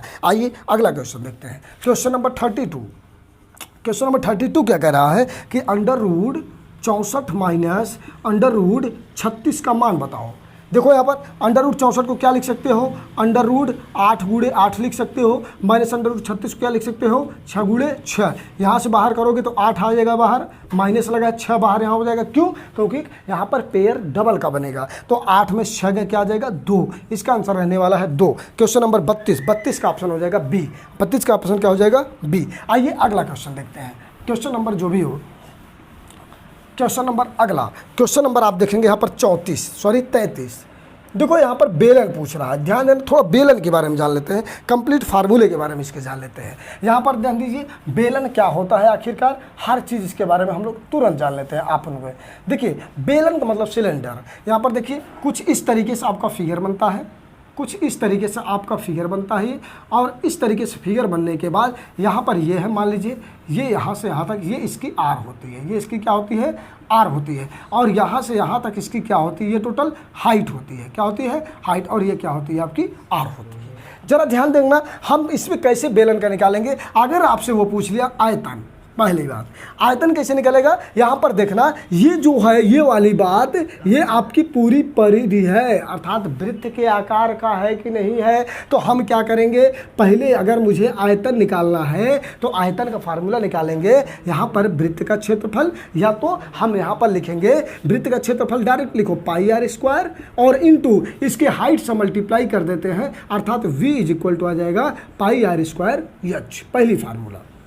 दूसरा फार्मूला कैसे निकालेंगे? दूसरा फार्मूला ये होगा, अगर मान लीजिए इससे सरफेस एरिया पूछ लिया, सरफेस एरिया का मतलब होता है वक्र पृष्ठीय क्षेत्रफल, तो क्या हो जाएगा? सरफेस एरिया कैसे निकलेगा? यहाँ पर ये जो आपका है, यहाँ पर वृत्त की परिधि, पूरा वृत्त मैंने ले लिया परिधि, और वृत्त का परिधि अभी बताया 2πr होता है, तो यहाँ पर वृत्त के परिधि से हम किसके मल्टीप्लाई कर देंगे? इसकी हाइट से, यच से। जैसे आप मल्टीप्लाई करोगे तो S into A is equal to आ जाएगा 2πrh, ये हमारी हो जाएगी सरफेस एरिया। अगर तीसरा फार्मूला पूछ लिया, टोटल सरफेस एरिया बताइए बेलन का संपूर्ण पृष्ठीय क्षेत्रफल, तो कैसे निकालेंगे? हम क्या करेंगे? इसके वक्र पृष्ठीय क्षेत्रफल में हम दोनों का परिधि का, देखो यहाँ पर वृत्त का क्षेत्रफल ऐड करेंगे, वृत्त का क्षेत्रफल, ये जो भी परिधि ये भी है इसका क्षेत्रफल दोनों सिरों का, अर्थात दोनों सिरों को निकालोगे तो πr² प्लस हो जाएगा πr²। अब इसको ऐड करोगे तो 2πrh और प्लस इसको ऐड करोगे 2πr² हो जाएगा। यहाँ से 2πr कॉमन, देखो 2πr दोनों में है, तो यहाँ से 2πr कॉमन हो जाएगा, बचेगा h प्लस r। इसका मतलब यहाँ से आ गया टोटल सरफेस एरिया बराबर 2πr, ब्रैकेट में हो जाएगा h प्लस r रहने वाला है। अब ध्यान देना, पूछेगा कि बेलन का आयतन बताओ, तो बेलन का आयतन क्या हो जाएगा? πr²। पूछेगा बेलन का वक्र पृष्ठीय क्षेत्रफल बताओ या बेलन का वक्र पृष्ठ बताओ, तो क्या हो जाएगा? 2πrh। पूछेगा बेलन का संपूर्ण पृष्ठीय क्षेत्रफल बताओ, तो 2πr ब्रैकेट में h प्लस r। समझ गए? ये पूरा कॉन्सेप्ट था हमारा। आइए अब सवाल करते हैं, क्वेश्चन नंबर जो भी हो आपका। देखो मैं इस तरीके से पूरा कॉन्सेप्ट इसलिए बता दे रहा हूँ, आप इसको शॉर्ट नोट्स जरूर बना लेना। देखो अब सवाल दिया है क्वेश्चन नंबर पहले देखो 34, पहले 33 पूछा बेलन का आयतन बताओ πr²h। पूछा 34 बेलन का वक्र पृष्ठीय का सूत्र बताओ 2πrh। पूछा बेलन के संपूर्ण पृष्ठीय क्षेत्रफल, इसमें ऑप्शन गलत दिया है, ध्यान देना, इसमें ऑप्शन गलत दिया है, आप वही 2πr ब्रैकेट में h प्लस r मानना, ये आंसर गलत दिया है, इसको आप बना लेना। ठीक है भैया? आइए क्वेश्चन नंबर देखते हैं 36। क्वेश्चन नंबर क्या देखते हैं? 36। क्वेश्चन नंबर 36 क्या कह रहा है? यदि बेलन की ऊंचाई 7 सेंटीमीटर है और त्रिज्या 2 सेंटीमीटर है तो आयतन बताइए। दिया है, क्या है? दिया है बेलन की ऊंचाई, बेलन की ऊंचाई का मतलब होता है यच, और यच दिया है 7 सेंटीमीटर, और बेलन की आपकी त्रिज्या दी हुई है, त्रिज्या मतलब होता है r कितना दिया है? 2 सेंटीमीटर, और आपसे आयतन पूछ रहा है। आयतन को हम v से प्रदर्शित करते हैं, और बेलन है, अभी बताया, अगर आयतन भाई साहब पूछ रहे हैं तो अभी बताया कि बेलन का आयतन होता है πr²h। बोलो भाई, होता है कि नहीं होता है? ये बताइए जरा। पाई है, और पाई की वैल्यू आप देखो यहाँ पर ऑप्शन में, अगर पाई में आंसर दिया तो पाई नहीं वैल्यू रखेंगे, लेकिन यहाँ पर ऑप्शन आपको दे देता हूँ। इसका ऑप्शन पहला है 88 घन सेमी, 88 घन सेमी। ऑप्शन आपका बी रहने वाला है, इसका ऑप्शन नंबर 88 सेमी दिया है केवल। ऑप्शन सी आपका है, ऑप्शन सी दिया है 100 घन सेमी, 100 घन सेमी। अब ध्यान देना, ऑप्शन डी क्या दिया है? 100 सेमी। जरा ध्यान देना, समझने की कोशिश करना। यहाँ पर पाई की वैल्यू हमने आपको बताया है, पाई की वैल्यू या तो आप 22/7 रखो या 3.14 रखो। तो यहाँ पाई है तो पाई की वैल्यू मैंने 22/7 राइट कर लिया। आर की वैल्यू कितना दिया है? 2 सेंटीमीटर, तो 2 का क्या हो जाएगा? स्क्वायर इंटू एच की वैल्यू कितना हो जाएगा? 7। यहाँ देखो ये हो जाएगा 22/7 गुणे 2 दूनी 4 गुणे हो जाएगा 7, 7 क्या हो जाएगा? कैंसिल। 2288। एक चीज़ ध्यान देना, यहाँ पर यूनिट का बहुत बड़ा खेल होता है। अगर कभी भी आयतन पूछेगा, बेलन का आयतन पूछेगा, तो अगर वो सेंटीमीटर में है तो सेंटीमीटर क्यूब हो जाएगा, या सेंटीमीटर क्यूब लिखो या तो आप लिखो घन सेमी। समझ पाए क्या? अगर वो वक्र पृष्ठ क्षेत्रफल पूछेगा तो सेंटीमीटर स्क्वायर। समझ पा रहे हो ना? यही दोनों का डिफरेंट होता है। अच्छे लोग कंफ्यूज होते हैं, जैसे ऑप्शन दिया 88 सेमी, कुछ लोग यही ऑप्शन मार देंगे। ये ऑप्शन कदापि नहीं होगा। ऑप्शन नंबर आपका हो जाएगा ए, 88 घन सेमी। चाहे सेमी क्यूब लिखो चाहे घन सेमी लिखो। आइए क्वेश्चन नंबर देखते हैं 37। क्वेश्चन नंबर 37, यहाँ ध्यान दो। क्वेश्चन नंबर 37, क्वेश्चन नंबर 37 क्या कह रहा है? क्वेश्चन नंबर 37 आपका कह रहा है कि पाई का मान बताओ। अभी मैं चिल्लाते चला आ रहा हूँ भैया, पाई का मान 22/7 होता है। ऑप्शन 22/7 पहले में दिया, इसलिए ऑप्शन नंबर ए हो जाएगा। या तो आपका ऑप्शन भी ये भी हो सकता है 3.14। अगर ऑप्शन में 3.14 है तो वो भी मार सकते हैं। ठीक है, आइए क्वेश्चन नंबर 38 देखते हैं। क्वेश्चन नंबर 38 कह रहा है शंकु का तिर्यक ऊंचाई बताइए, यदि ऊंचाई h है और r त्रिज्या है। देखो शंकु की पूरी कहानी आइए सीख लेते हैं। ये आपका शंकु होता है, इस तरीके से शंकु होता है। ध्यान देना, हम शंकु के बारे में कंप्लीट जानकारी अभी तुरंत ले लेते हैं।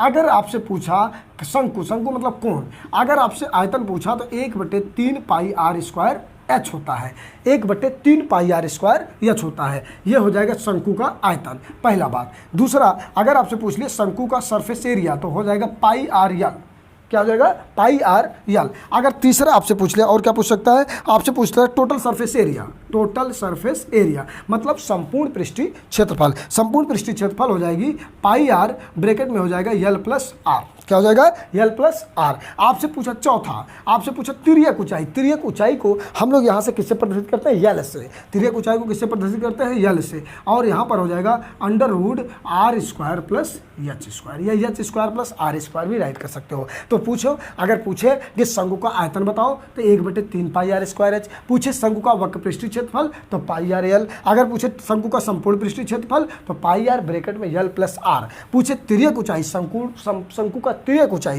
ऊंचाई ब्रैकेट में r² प्लस एच स्क्वायर। दोस्त इसको मैं बहुत अच्छी तरीके से निकाल भी सकता हूँ। यहाँ देखो, ये टोटल आपका यल होता है और ये आपकी r है, तो यहाँ से मैं यह पूरी आपकी एच है, इस तरीके से मैं पूरी कंडीशन निकाल सकता हूँ। लेकिन दोस्त टाइम का, मैंने तुम्हें बहुत विस्तार से पढ़ा था, लेकिन मैं इतना तुम्हें बता दूँ, ये सब सारी चीज़ें तुमसे डायरेक्ट फार्मूला पूछेगा, इसलिए मैं शॉर्ट में बता दिया कि बेलन का शंकु का आयतन 1/3 पाई आर स्क्वायर एच। अगर आपसे पूछे शंकु का सरफेस एरिया अर्थात वक्र पृष्ठीय क्षेत्रफल तो पाई आर यल। अगर पूछे शंकु का संपूर्ण पृष्ठीय क्षेत्रफल तो पाई आर, ब्रैकेट में यल प्लस आर। पूछा तिर्यक ऊंचाई निकालो तो r² प्लस एच स्क्वायर √ में। आइए अगला क्वेश्चन देखते हैं। अब इसमें क्वेश्चन देखते हैं, क्वेश्चन क्या कह रहा है, जरा ध्यान से समझने की कोशिश करना।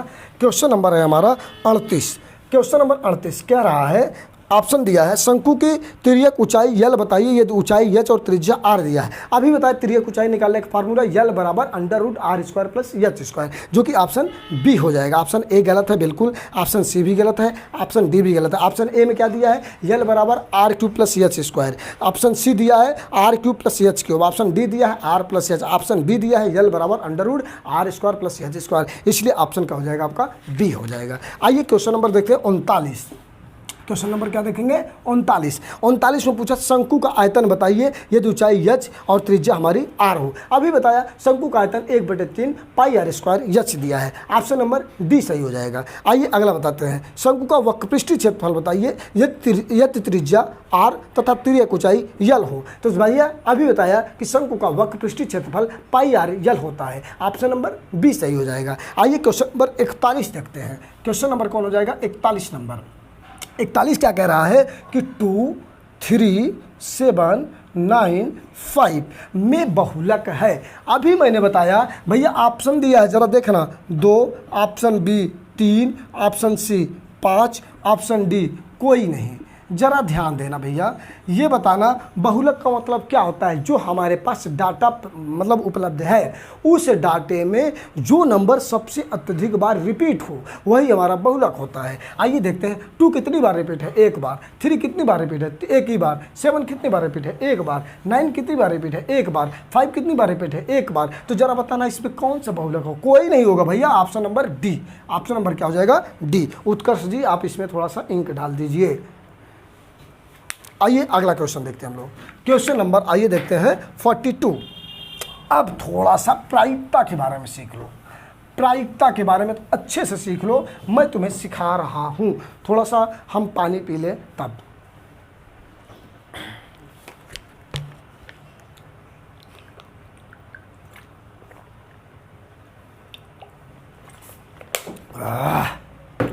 मज़ा आ गया। आइए, हमको मज़ा आया, आप लोग थोड़ी मज़ा आया। प्रायिकता,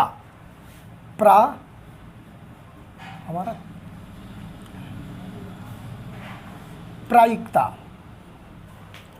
प्रायिकता क्या होता है, आइए सीखते हैं। प्रायिकता का मतलब क्या होता है, पहले इसके बारे में सीखेंगे। देखो दोस्त, प्रायिकता का मतलब प्रोबेबिलिटी है। क्या है, प्रोबेबिलिटी है। प्रोबेबिलिटी है, तो रोक दीजिए, थक गया हूँ। आपको बता दूं कि भाई साहब यहाँ पर देखिए मैं बात कर रहा था प्रायिकता की। किसकी बात कर रहा था? प्रायिकता। प्रायिकता को हम प्रदर्शित करते हैं P ऑफ E से। इसका मतलब एक सिंपल प्रायिकता फार्मूला होता है यार, बहुत ईजी होता है, प्रायिकता में कुछ नहीं है। यहाँ पर लिखा है P of E is equal to अभिप्रयोगों की संख्या में जितनी घटना घटी हो और अपान अभिप्रयोगों की कुल संख्या। समझना, बात को समझना, कुछ नहीं है, प्रायिकता में कुछ भी नहीं है। आप ध्यान दो, बात को समझना अच्छे से। हम ये क्वेश्चन भी इसमें कराएंगे, बहुत सारा क्वेश्चन, तो इसलिए ध्यान देना। पहला, सिक्कों पर आधारित कुछ क्वेश्चन पूछा जाता है। किस पर आधारित पूछा जाता है? सिक्कों। दो ही टाइप के आपके एग्जाम में सवाल आएगा प्रायिकता से। पहला, सिक्कों पर आधारित प्रश्न। सिक्कों पर आधारित प्रश्न। जरा ध्यान देना, बात को समझने की कोशिश करना। देखो, एक सिक्का होता है, एक पासा होता है। आप जाहिर सी बात है, आप जानते हो, यदि आप सिक्के को क्या करते हो, टॉस करते हो, तो या तो उसमें से हेड आएगा या तो उसमें से टेल आएगा। यही तो दो कंडीशन बनेगी। इससे अलावा कोई कंडीशन बन सकती है क्या? आना तय है, लेकिन संभावना ये नहीं है कि उसमें हेड आएगा कि टेल आएगा। तो जो संभावना, जैसे मान लीजिए आपके एग्जाम में सवाल दे दिया, अब भाई जाहिर सी बात है, अगर सवाल है कि किसी सिक्के को उछालने पर हेड आने की संभावना, हेड को शीर्ष भी कहते हैं, हेड आने की संभावना क्या है? जरा ये बताओ। यहाँ पर जो अगर सिक्का कोई है तो सिक्का में दो ही कंडीशन हो सकती है, या तो वो हेड आएगा या तो वो टेल आएगा। हमने पूछा कि ये बताइए, एक सिक्का को जब मैंने उछाला तो उसमें हेड आने की संभावना कितनी है? हेड आने की संभावना कितनी है? मतलब हेड को ही हम शीर्ष कह देते हैं। क्या कह देते हैं? शीर्ष कहेंगे। शीर्ष आने की कितनी संभावना है? तो सिक्के में कितने होते हैं? हेड और टेल। कितनी? पूरी अभिप्रयोगों की कुल संख्या कितनी है? 2। P ऑफ E बराबर कितना हो जाएगा नीचे? 2। और हेड आने की संभावना कितनी है? 1, क्योंकि हेड एक ही है ना, हेड एक ही आ सकता है, इसलिए आंसर होने वाला है 1/2। समझे क्या? अगला ऑप्शन लिखा है, यहाँ पर देखो लिखा है, पहला क्वेश्चन ही लिखा है, क्वेश्चन नंबर 42, किसी सिक्के को उछालने पर शीर्ष आने की संभावना, तो कितना हो जाएगा? 1/2। कैसे निकले प्रायिकता को? प्रायिकता का मतलब होता है अभिप्रयोगों की संख्या जिनमें घटना ई घटी हो और अभिप्रयोगों की कुल संख्या। अभिप्रयोग मतलब जो हम काम किए हैं, अर्थात सिक्का उछाले, सिक्का में दोनों बातें आ सकती है, या हेड आ सकता है या टेल आ सकता है। तो अभिप्रयोगों की कुल संख्या कितनी है? 2, क्योंकि 1 और 2, हेड और टेल। लेकिन आ कितना सकता है? घटना कितनी घट सकती है? 1 घट सकती है, अर्थात 1। और एक चीज ध्यान देना, प्रायिकता हमेशा जीरो होती है, 0 से छोटी नहीं हो सकती, ऋणात्मक में कभी नहीं होता। प्रायिकता कभी ऋणात्मक में नहीं होती है। प्रायिकता का मान 1 से ज़्यादा भी नहीं हो सकता, संभावनाएं 1 ही बनेंगी। आइए अगला क्वेश्चन देखते हैं। क्वेश्चन नंबर 2, अर्थात क्वेश्चन नंबर 42। क्वेश्चन नंबर 43 कह रहा है, 2 सिक्कों को उछालने पर शीर्ष आने की संभावना। यहाँ पर बताओ, एक सिक्का उछाला था तब हेड आने की संभावना 1/2। टेल मतलब पुच्छ भी कह देते हैं इसको। अब पुच्छ आने की संभावना कितनी होती है? 1 ही होती है, अर्थात 1/2। इसका भी आंसर होने वाला है। लेकिन जरा ध्यान देना, जब आप 2 सिक्कों को उछालते हो तो ध्यान देना, यहाँ पर ध्यान देना, जब आप देखो यहाँ पर एक सिक्के को उछाले तो कितनी संभावनाएं बनी? 1/2, चाहे वो हेड के लिए चाहे टेल के लिए। लेकिन जब आप 2 सिक्का उछालते हो, कितना सिक्का उछालते हो? 2 सिक्का साथ में उछालते हो। देखो ऐसे मैंने 2 सिक्का उछाला, जब आप साथ में 2 सिक्का उछालोगे तो आपकी कितनी संभावनाएं हो सकती हैं? अगर देखो पूछ लिया, एक सिक्का को उछालते हैं तो इसमें पूर्णतः संभवतः कितने परिणाम होते हैं? 2 परिणाम। पूछेगा हेड आने की कितनी संभावनाएं हैं? प्रायिकता, उसकी हेड आने की प्रायिकता कितनी होगी? 1/2। टेल आने की प्रायिकता कितनी होगी? 1/2। लेकिन वो पूछा कि जब हम 2 सिक्कों को उछालते हैं तो इसमें हेड और टेल आने की क्या संभावनाएं हो सकती हैं? कितनी संभावनाएं हो सकती हैं? तो दोस्त इसका जो परिणाम होगा वो 4 होगा। 2 सिक्कों को साथ में उछालते हैं तो उसका परिणाम 4 होता है। लेकिन कैसे? आइए प्रूव करते हैं। या तो वो हेड आएगा, या तो हेड आएगा, या तो टेल आएगा, या तो हेड टेल आएगा, या तो टेल हेड आएगा। यही 4 संभावनाएं बनेंगी। अर्थात या तो हेड आएगा, या तो टेल आएगा, या हेड टेल आएगा, या टेल हेड आएगा। अर्थात जब हम 2 सिक्कों के साथ में उछालते हैं तो अभिप्रयोगों की कुल संख्या कितनी हो जाती है? 4 हो जाती है। कितनी हो जाती है? 4। जब एक सिक्का को उछालते हैं तो अभिप्रयोगों की कुल संख्या कितनी हो जाती है? 2, H और T मतलब 2 हो जाती है। तो अब सवाल क्या पूछा? सवाल ये पूछा कि 2 सिक्कों को एक साथ उछालने पर शीर्ष आने की प्रायिकता क्या होगी। होगी। दो देखो एक भाई देखो दोनों में हेड हेड यही है, एक ही है ना, अर्थात 1/, यहाँ पर अभिप्रयोगों की कुल संख्या घटी कितनी 1 और टोटल अभिप्रयोगों की कुल संख्या कितनी है 4, इसलिए आंसर क्या हो जाएगा 1/4। ऑप्शन नंबर आपका हो जाएगा ए। अब यहाँ पर ध्यान देना, थोड़ा सा इंपॉर्टेंट क्वेश्चन है, अगर यहीं पर पूछ लेता टेल की तो टेल की भी संभावना 1 है, 1 मतलब 1/4। क्वेश्चन ऐसा भी बन सकता है कि दो सिक्कों को एक साथ उछालने पर पुच्छ आने की संभावना या टेल आने की प्रायिकता बताइए, तो टेल आने की भी प्रायिकता 1/4 हो जाएगी। हेड आने मतलब शीर्ष आने की प्रायिकता बताइए, तो शीर्ष आने की भी प्रायिकता 1/4 हो जाएगी। कौन कौन दो सिक्कों को उछालने पर कौन कौन संभावनाएं बन सकती है, कितने परिणाम बनते हैं 4। कौन कौन, head head, tail tail, head tail, tail head. और एक सिक्कों को उछालते हैं कितनी संभावनाएं बनती है, अभिप्रयोगों की कुल संख्या कितनी होती है, केवल 2, हेड और टेल, 2 ही चीज तो आ सकती है। आइए अब हम लोग 3 सिक्का उछालते हैं। आइए हम लोग साथ में कितने सिक्के उछालते हैं, 3 सिक्के। जरा देखना 3 सिक्का जैसे उछालोगे तो अब तुम्हें कंफ्यूजन होगा। 3 सिक्के उछालेंगे तो कुल परिणामों की संख्या कुल कितनी होगी और उसमें प्रायिकता कैसे निकाला जाता है, इस बात को समझना। देखो भैया जब हम लगातार 3 सिक्का उछालेंगे, 2 सिक्का उछालेंगे परिणामों की संख्या 4 थी, लेकिन जब 3 सिक्का उछालेंगे परिणामों की संख्या 8 हो जाएगी, 6 नहीं होगी, परिणामों की संख्या 8 होगी। कैसे, आइए प्रूव करते हैं आपके सामने। यहाँ पर देखो या तो वो होगा हेड, याद कर लेना, कंफ्यूज हो जाओगे एग्जाम में, अच्छे इसमें कंफ्यूज होते हैं इसलिए ध्यान देना। 3 सिक्कों की आने की कुल कितने संभावनाएं बनती हैं, कुल कितने परिणाम बनते हैं, 8 बनते हैं। कौन कौन से आइए निकालते हैं, हम इसको शॉर्ट ट्रिक में बता रहे हैं, ध्यान देना कैसे। एक बार हेड लिख लो, एक बार टेल लिख लो, फिर एक बार हेड लिख लो, फिर एक बार टेल लिख लो, राइट कर लिया। और दोनों में 2 बार मैंने हेड लगा लिया, 2 बार मैंने टेल लगा लिया। फिर क्या करेंगे, यही 4 बार रिपीट कर देंगे, अर्थात head head, head tail, tail head और टेल टेल हमने कर दिया। फिर एक काम करो कि यहाँ पर 4 हेड लगा लो, 4 मैंने क्या लगा लिया, हेड। 4 ठू 1 2 3 4, फिर 4 ठू टेल लगा लो, 4 ठीक क्या लगा लो, टेल लगा लो। इतनी संभावनाएं बनेंगी। देखो कौन कौन, 1 2 3 4 5 6 7 8। तो कुल संभावनाएं कितनी हुई, कुल परिणाम कितने हुए 8। कुल अभिप्रयोगों की संख्या कितनी हुई 8। कुल अभिप्रयोगों की संख्या कितनी हुई 8। ध्यान देना भैया 1 2 3 4 5 6 7 8। देखो हेड हेड हेड आएगा या हेड हेड टेल आएगा या हेड टेल हेड आएगा या हेड टेल टेल आएगा या टेल हेड हेड आएगा या tail head head tell head tell आएगा या टेल टेल हेड आएगा या टेल टेल टेल। यहाँ पर देखिए कितनी संभावना बनेगी 8। एक बार क्या करेंगे, अच्छा एक बार मैं फिर से बता देता हूँ इसको। देखो रटने की जरूरत है, एग्जाम में आ गया तो लिखना। देखो एक बार हेड लिखेंगे, एक बार टेल लिखेंगे, फिर एक बार हेड लिखेंगे, फिर एक बार टेल लिखेंगे, राइट कर लिए। फिर क्या लगाएंगे, 2 बार हेड लगा लेंगे, 2 बार क्या लगा लेंगे, 2 बार हेड 2 बार टेल लगा लेंगे, लगा लिए। फिर एक बार भी चारों राइट कर लेंगे। देखो हेड हेड, हेड टेल, फिर टेल हेड, फिर टेल टेल, राइट कर लिए। इसमें कोई कन्फ्यूजन नहीं होनी चाहिए। फिर एक बार 4 बार हेड लगा लेंगे, 4 बार मैं क्या लगा लूँगा, हेड, और 4 बार मैं क्या लगा लूँगा, टेल। इतनी संभावनाएं बन सकती हैं दोस्त। अगर 3 सिक्का साथ में उछालोगे या तो तीनों हेड हो सकता है, या तो 2 ठू हेड 1 टेल होगा, या तो 2 ठू हेड 1 टेल होगा, या तो 2 ठू टेल 1 हेड होगा, या 1 टेल 2 हेड होगा, या टेल 2 ठू होगा फिर 1 हेड होगा, या तो 2 ठू टेल 1 हेड होगा, या तीनों टेल होगा। ये संभावनाएं बनती हैं। तो कितनी अभिप्रयोगों की संख्या हो गई 8। अब सवाल क्या पूछा, ध्यान देना। सवाल नंबर 44 दिया है पहले। क्वेश्चन नंबर 44 समझो।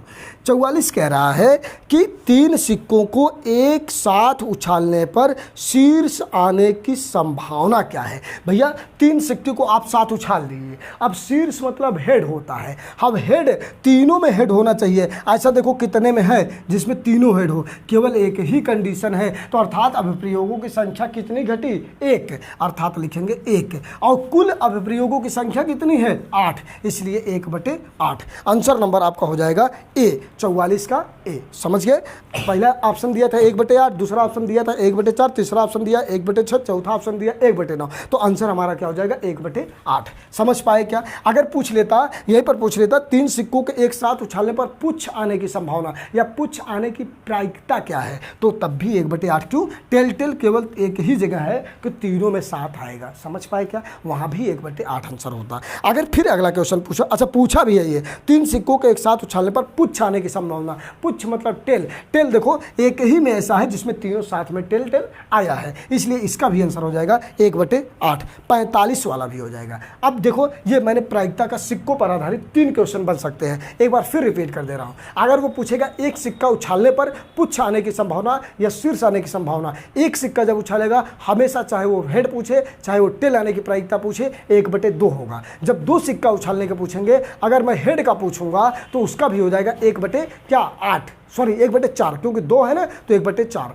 अगर 3 पूछेगा तो 1/8। समझ पाए क्या? चाहे वो टेल का पूछे चाहे वो हेड का पूछे। आइए पासे के बारे में बात करते हैं। पासों पर आधारित प्रश्न, किसकी बात करेंगे हम लोग? पासा पर आधारित प्रश्न। देखो पासा में क्या होता है, जब हम पासा में एक पासा को साथ में क्या करते हैं, उड़ाते हैं, मतलब निकालते हैं। जब एक पासा को साथ में करते हैं तो यहाँ पर पासा में क्या बनता है, केवल या तो 1 आएगा या तो 2 आएगा या तो 3 आएगा या तो 4 आएगा या तो 5 आएगा या तो 6 आएगा। अरे भैया इसमें बना रहता है 1 2, ये मैंने नंबर ऐसे लिख दिए, आपके नंबर बना रहता है। पासे में जाओगे तो वहाँ पर देखोगे, जरा ध्यान देना। तो इसमें कुल परिणाम पासे में कितने हो गए? 6। मतलब अभिप्रयोगों की कुल संख्या कितनी हो गई? 6। या तो 1 आएगा या तो 2 आएगा या तो 3 आएगा या तो 4 आएगा या तो 5 आएगा या तो 6 आएगा। अब लेकिन समझना, इस बात को समझना, पूछेगा कि एक पासे में कुल कितने परिणाम होते हैं, तो 6। कितने परिणाम होते हैं? 6। अब ये क्वेश्चन नंबर हो जाएगा आपका 46। 46 पूछा एक पासे में कुल कितने परिणाम है, तो एक पासे में कुल 1 2 3 4 5 6 परिणाम है। आंसर हो जाएगा 6, ऑप्शन नंबर ए। फिर पूछा कि एक पासे को ऊपर उछालने पर 5 से बड़ा आने की प्रायिकता। देखो भैया एक पासे को मैंने उछाला और मैंने कहा 5 से बड़ा होना चाहिए, तो 5 से बड़ा केवल एक ही तो ऐसा नंबर है जो घटेगी संख्या, अर्थात 6 ही आएगी। घटना कितनी घटेगी? 1। अभिप्रयोगों में संख्या घटी कितनी? 1। और यहाँ P of E is equal to क्या आ जाएगा? और घटना घटी और कुल परिणाम अर्थात अभिप्रयोगों की कुल संख्या कितनी? 6, इसलिए 1/6। आंसर इसका हो जाएगा ऑप्शन नंबर हो जाएगा ए, 47 का हो जाएगा ए। और क्वेश्चन नंबर 48 देखते हैं। क्वेश्चन नंबर 48 देखते हैं। क्वेश्चन नंबर 48 क्या कह रहा है, जरा ध्यान देना आप। कह रहा है कि एक पासे को उछालने पर विषम अंक आने की संभावना क्या है? विषम अंक, विषम मतलब जो 2 से विभाजित ना हो। विषम अंक कौन कौन है? 1 और 2 और 3। 3 है। विषम संख्या कितनी है? 3। तो 3 संभावनाएं बन सकती हैं और कुल देखो 3 घटना घट सकती है। अब प्रयोगों की कुल संख्या कितनी है? 6। 3 × 3 3 दूनी 6, मतलब 1/2। ऑप्शन नंबर हो जाएगा आपका 48 का ए, 1/2। ऑप्शन 48 में दिया 1/2, 1/3, 1/3, 1/5। ऑप्शन हो जाएगा ए, 1/2। अब जरा ध्यान देना, अगला क्वेश्चन नंबर 49 पूछा आपसे। क्वेश्चन नंबर 49 पूछा, जरा ध्यान देना। 49 नंबर क्वेश्चन क्या कह रहा है कि एक पासे को उछालने पर 3 से बड़ा अंक आने की संभावना। एक पासे को उछाला मैंने, 3 से बड़ा कितने हैं? 1 2 3, अर्थात 3 ठू आ सकता है, संभावना यही बनेगी। घटना कितनी घट सकती है? 3। अब प्रयोगों की संख्या कुल कितनी है? 6। 3 × 3 दूनी 6, अर्थात 1/2 आपका हो जाएगा आंसर। 49 का हो जाएगा ए ऑप्शन। मजा आया पासा में? ये होता है पासा और सिक्का। एक चीज़ और ध्यान देना, जब देखो एक पासे को मैंने उड़ाया तो उसमें कितनी संभावना टोटल घटेगी? अभिप्रयोगों की संख्या कितनी होगी? 6।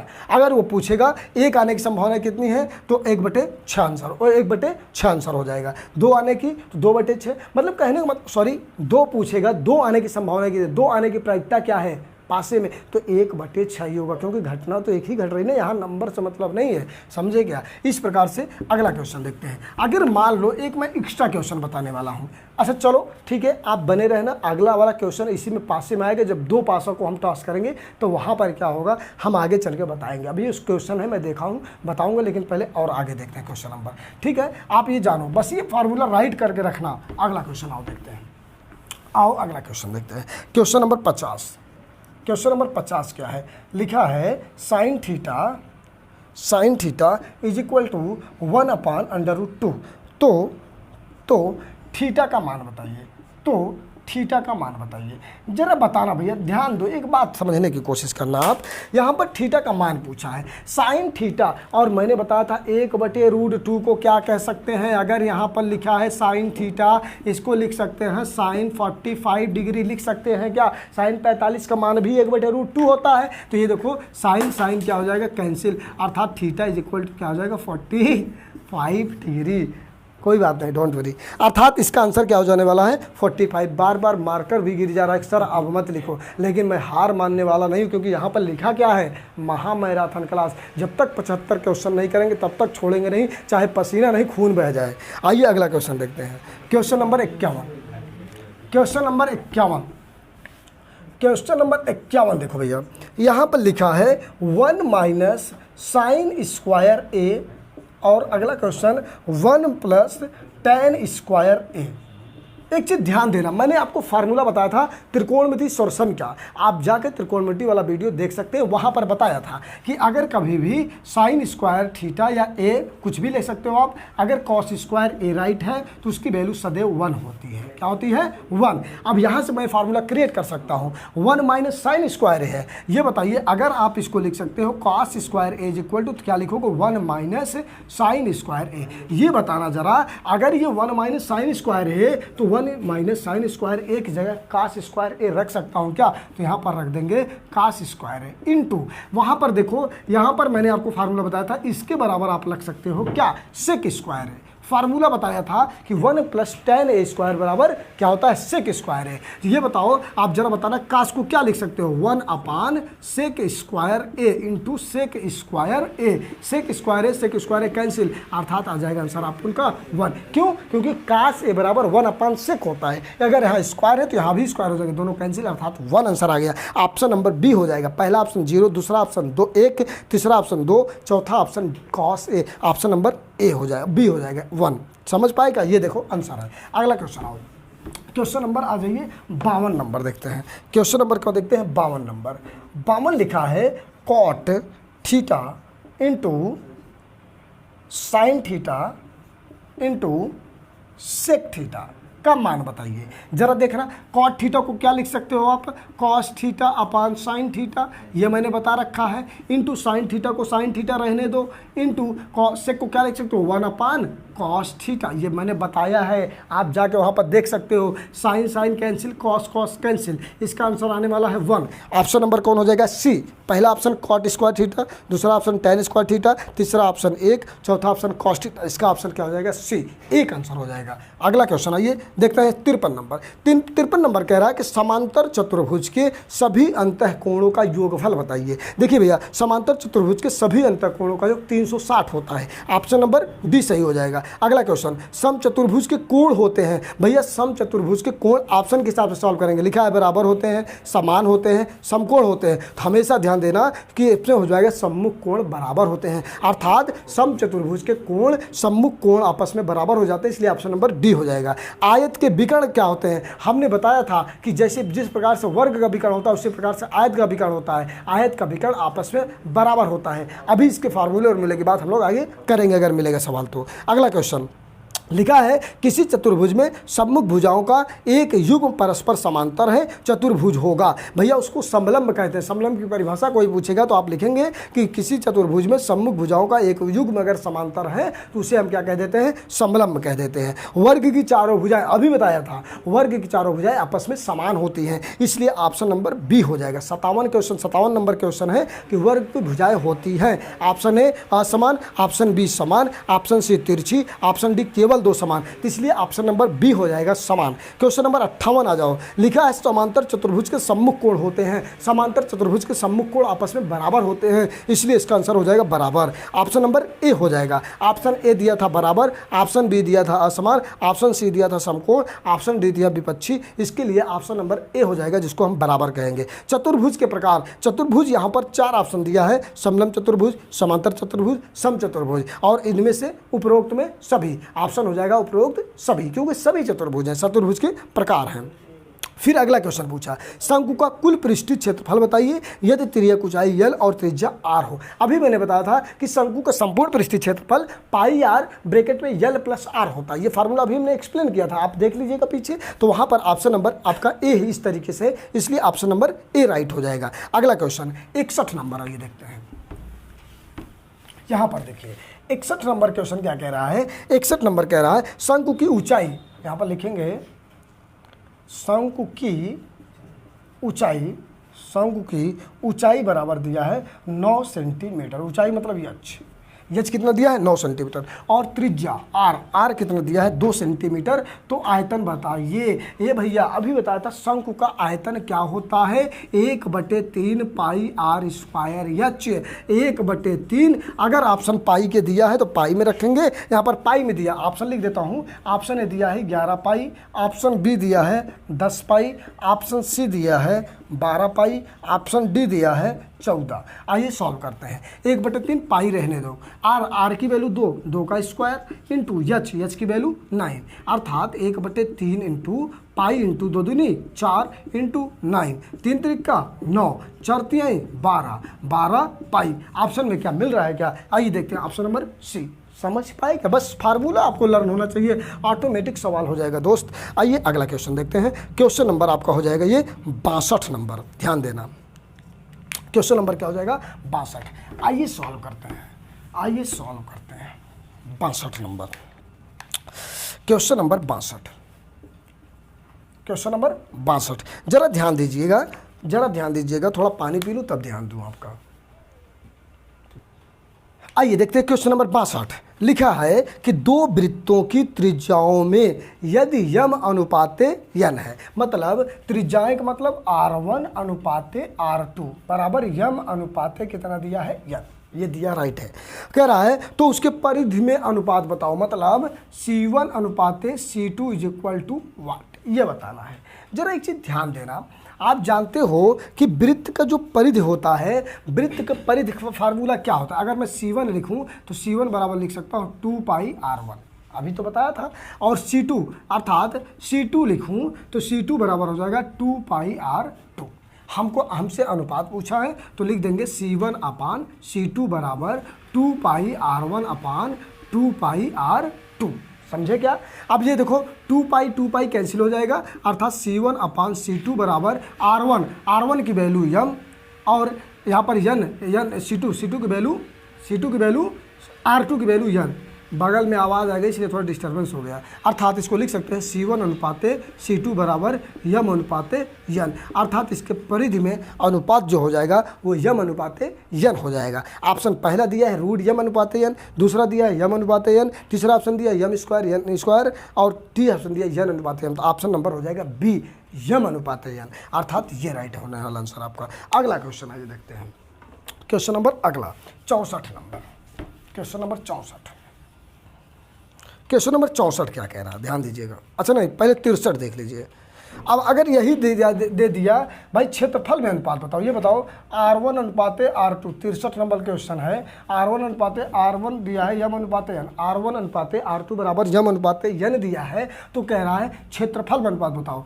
AR1 मतलब इज इक्वल टू क्या हो जाएगा पाई R1 का स्क्वायर, और अगर मैं AR2 निकालूँ, AR2 मतलब हो जाएगा पाई R2 का स्क्वायर, यही तो है। ये बताओ एरिया 1 अपान एरिया 2 आप बराबर पाई R1 का स्क्वायर अपान पाई R2 का स्क्वायर। जरा ध्यान दीजिए, ये यहाँ पर पाई क्या हो जाएगा कैंसिल, R1 की वैल्यू कितना दिया है यम का स्क्वायर हो जाएगा, अपान R2 की वैल्यू यन का स्क्वायर हो जाएगा, अर्थात एरिया 1 अपान एरिया 2 आ गया। अर्थात इसको लिख सकते हैं एरिया 1 अनुपाते area 2 is equal to m square अनुपाते यन स्क्वायर, अर्थात इसके एरिया में क्या अनुपात हो जाएगा यम स्क्वायर अनुपाते यन स्क्वायर। ऑप्शन क्या हो जाएगा सी ऑप्शन हो जाएगा। आइए क्वेश्चन नंबर 64 देखते हैं।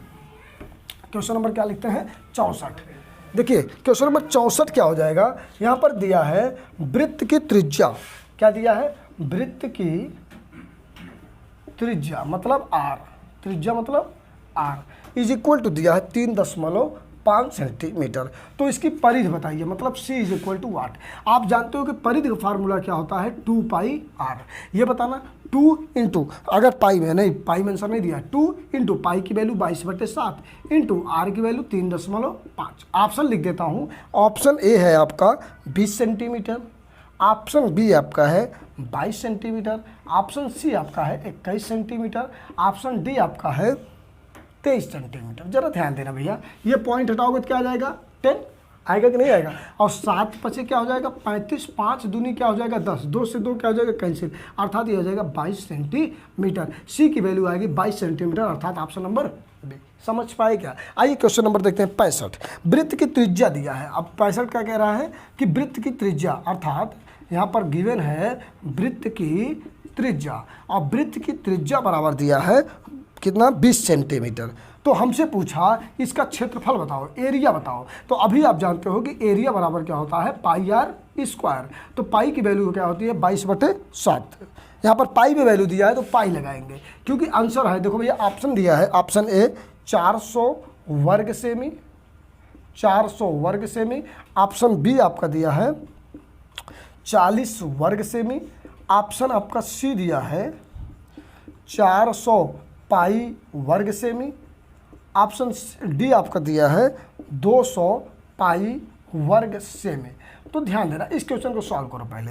यहाँ पर देखो पाई ही रहेगा, इंटू आर की वैल्यू कितना दिया, 20, 20 का क्या कर देंगे स्क्वायर, और पाई इंटू 20 का स्क्वायर करेंगे, 2 दूनी 400, मतलब 2 दूनी 4 हो जाएगा, एक 0 0 है तो 0 हो जाएगा, अर्थात 400। इसको लिख सकते हैं 400 पाई, और स्क्वायर है इसलिए यहाँ पर हो जाएगा वर्ग सेमी। क्या हो जाएगा, वर्ग सेमी इसकी यूनिट, अर्थात 400 पाई वर्ग सेमी। ऑप्शन नंबर सी हो जाएगा। समझे क्या? आइए अगला क्वेश्चन देखते हैं, question number 66। Question number 66। Question number 66 क्या कह रहा है? क्वेश्चन नंबर 66 कह रहा है, क्वेश्चन नंबर 66 कह रहा है कि sine square theta plus cos square theta का वैल्यू बताओ। देखो sine square theta plus cos square theta की वैल्यू 1 होता है। मैंने आपको बताया था ये फार्मूला, अर्थात ये हो जाएगा 1। आइए क्वेश्चन नंबर देखते हैं 67 नंबर, 67 नंबर। लिखा है समीकरण 3x प्लस वाई बराबर 4 तथा x प्लस 2y बराबर 3 का प्रतिस्थापन विधि, प्रतिस्थापन विधि कह रहा है कि x और y का मान बताओ। देखो 3 विधियां होती हैं, एक प्रतिस्थापन विधि, एक विलोपन विधि, एक व्रज गुणन विधि होता है। समझ पा रहे हो? अगर आपके एग्जाम में आर्त लघुत्तरी में कह दिया कि आप इस सवाल को प्रतिस्थापन विधि से लगाओ, तो आप उसको प्रतिस्थापन विधि से लगाना। अगर वो कह देगा विलोपन विधि से लगाओ तो विलोपन विधि से लगाना। अगर वो कह दिया व्रज गुणन विधि लगाओ तो व्रज गुणन विधि लगाना पड़ेगा। लेकिन यहाँ बहुविकल्पी वाला है तो आप किसी भी विधि से निकाल के आंसर आप टिक कर सकते हो जो आपको अच्छा लगे, लेकिन आर्त लघुत्तरी में आने पर आपको उस नियम का पालन करना पड़ेगा। यहाँ पर मैं इसको प्रतिस्थापन ही विधि से करूंगा। यहाँ पर देखो लिखा है 3x प्लस वाई बराबर 4, और अगला है इसको मान लो इक्वेशन नंबर फर्स्ट, और यहाँ पर x प्लस 2y बराबर 3 दिया है, इसको मानो इक्वेशन नंबर थर्ड। ये बताओ इसको आप क्या राइट कर सकते हो? यहाँ पर इसी वाले इक्वेशन को सॉल्व करो, x बराबर लिख सकते हो 3 माइनस 2y लिख सकते हो, नहीं आप समीकरण मान लेंगे इसको थर्ड। क्या मान लेंगे? थर्ड। देखो x रहने दिया, 2y को उधर लेके चला गया, 3 माइनस 2y हो गया। तो यहाँ लिखना x का मान समीकरण फर्स्ट में रखने पर, जैसे आप फर्स्ट में रखोगे तो यहाँ पर 3 इंटू यक्स की वैल्यू रखेंगे, तो यक्स की वैल्यू क्या है 3 माइनस 2y, और प्लस y बराबर क्या हो जाएगा 4।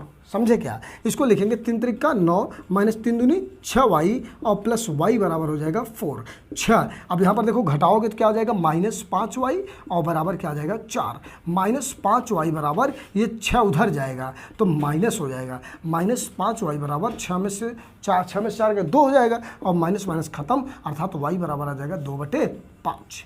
अब इसी प्रकार से यक्स की वैल्यू आप फाइंड करना है तो y का मान रख लीजिए कहीं, y का मान समीकरण थर्ड में रखने पर, थर्ड में रखने पर जैसे ही आप थर्ड में रखोगे तो यक्स बराबर 3 माइनस 2 इंटू वाई की वैल्यू कितना है 2/5, ऐसा रख लेंगे, अर्थात 3 माइनस 2 दूनी 4/5, 5 तिहाई 15, 15 माइनस 4, और यहाँ पर आ जाएगा 5, 15 में से 5 4 का कितना 11, 11/5। ये किसकी वैल्यू आई? यक्स की वैल्यू आई। तो आपके पास ऑप्शन है, आपके पास ऑप्शन है ही नहीं है इसमें। अब क्या होगा? कहीं से हम लोग गलत सॉल्व कर दिए सवाल भाई, रहने दो, वो क्या होगा इस वीडियो काट देंगे ना उतना, समझिए।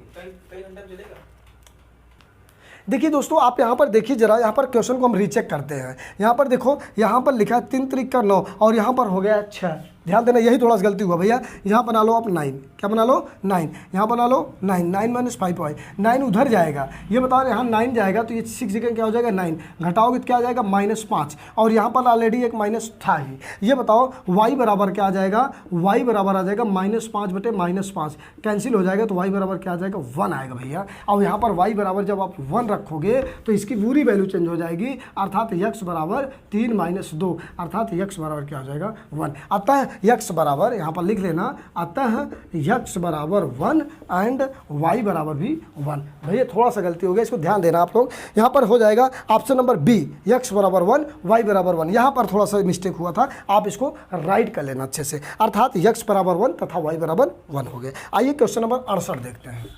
Question number 68, question number 68, question number 68 क्या कह रहा है? क्वेश्चन नंबर 68 कह रहा है साइन 60 का मान बताओ। साइन 60 का मान √3/2 होता है, जिसमें अभी ऑप्शन मान लीजिए ऑप्शन नंबर बी है। 1331 का घनमूल बताओ। ये बताओ 1331 का घनमूल आप निकालोगे तो आप देखोगे ये 2 से नहीं कटेगा, 3 से भी नहीं कटेगा, 4 से भी नहीं कटेगा, 5 से भी नहीं कटेगा, 6 से भी नहीं कटेगा, 7 से भी नहीं कटेगा, ये 8 से भी नहीं कटेगा, 9 से भी नहीं कटेगा, 10 से नहीं, 11 से ट्राई करते हैं। 11 का नाम 11, जो बचेगा 11 दूना 22, 11 का नाम 11, फिर से 11 से 11 का नाम 11, 11 का नाम 11, 11 का नाम 11, अर्थात करणी में 3 लिखेंगे।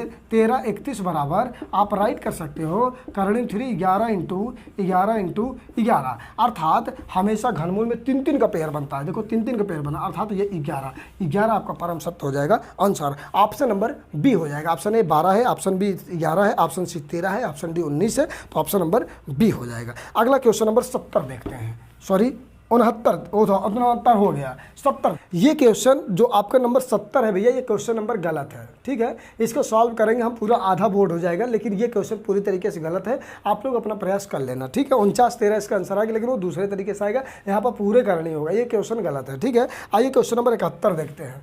71 क्या लिखा है? लिखा है 26 का स्क्वायर प्लस 32 का square plus what is equal to 64 का स्क्वायर। यहाँ पर ध्यान दो, मैंने स्क्वायर की एक ट्रिक बताई है। 26 का स्क्वायर कैसे निकालते हैं मैंने बताया था, 6 छंग 36, कैरी 3, 6 दूनी 12, 12 दूनी 24, 3 27, हासिल 2, 2 दूनी 4, 4 देखो 6 छंग 36 हासिल 3 हो जाएगा, फिर 6 दूनी 12, 12 दूनी 24, 3 27 हासिल 2, 2 दूनी 4, 4 3 7, 776 हो जाएगा, प्लस 32 का स्क्वायर। 32 का स्क्वायर क्या हो जाएगा?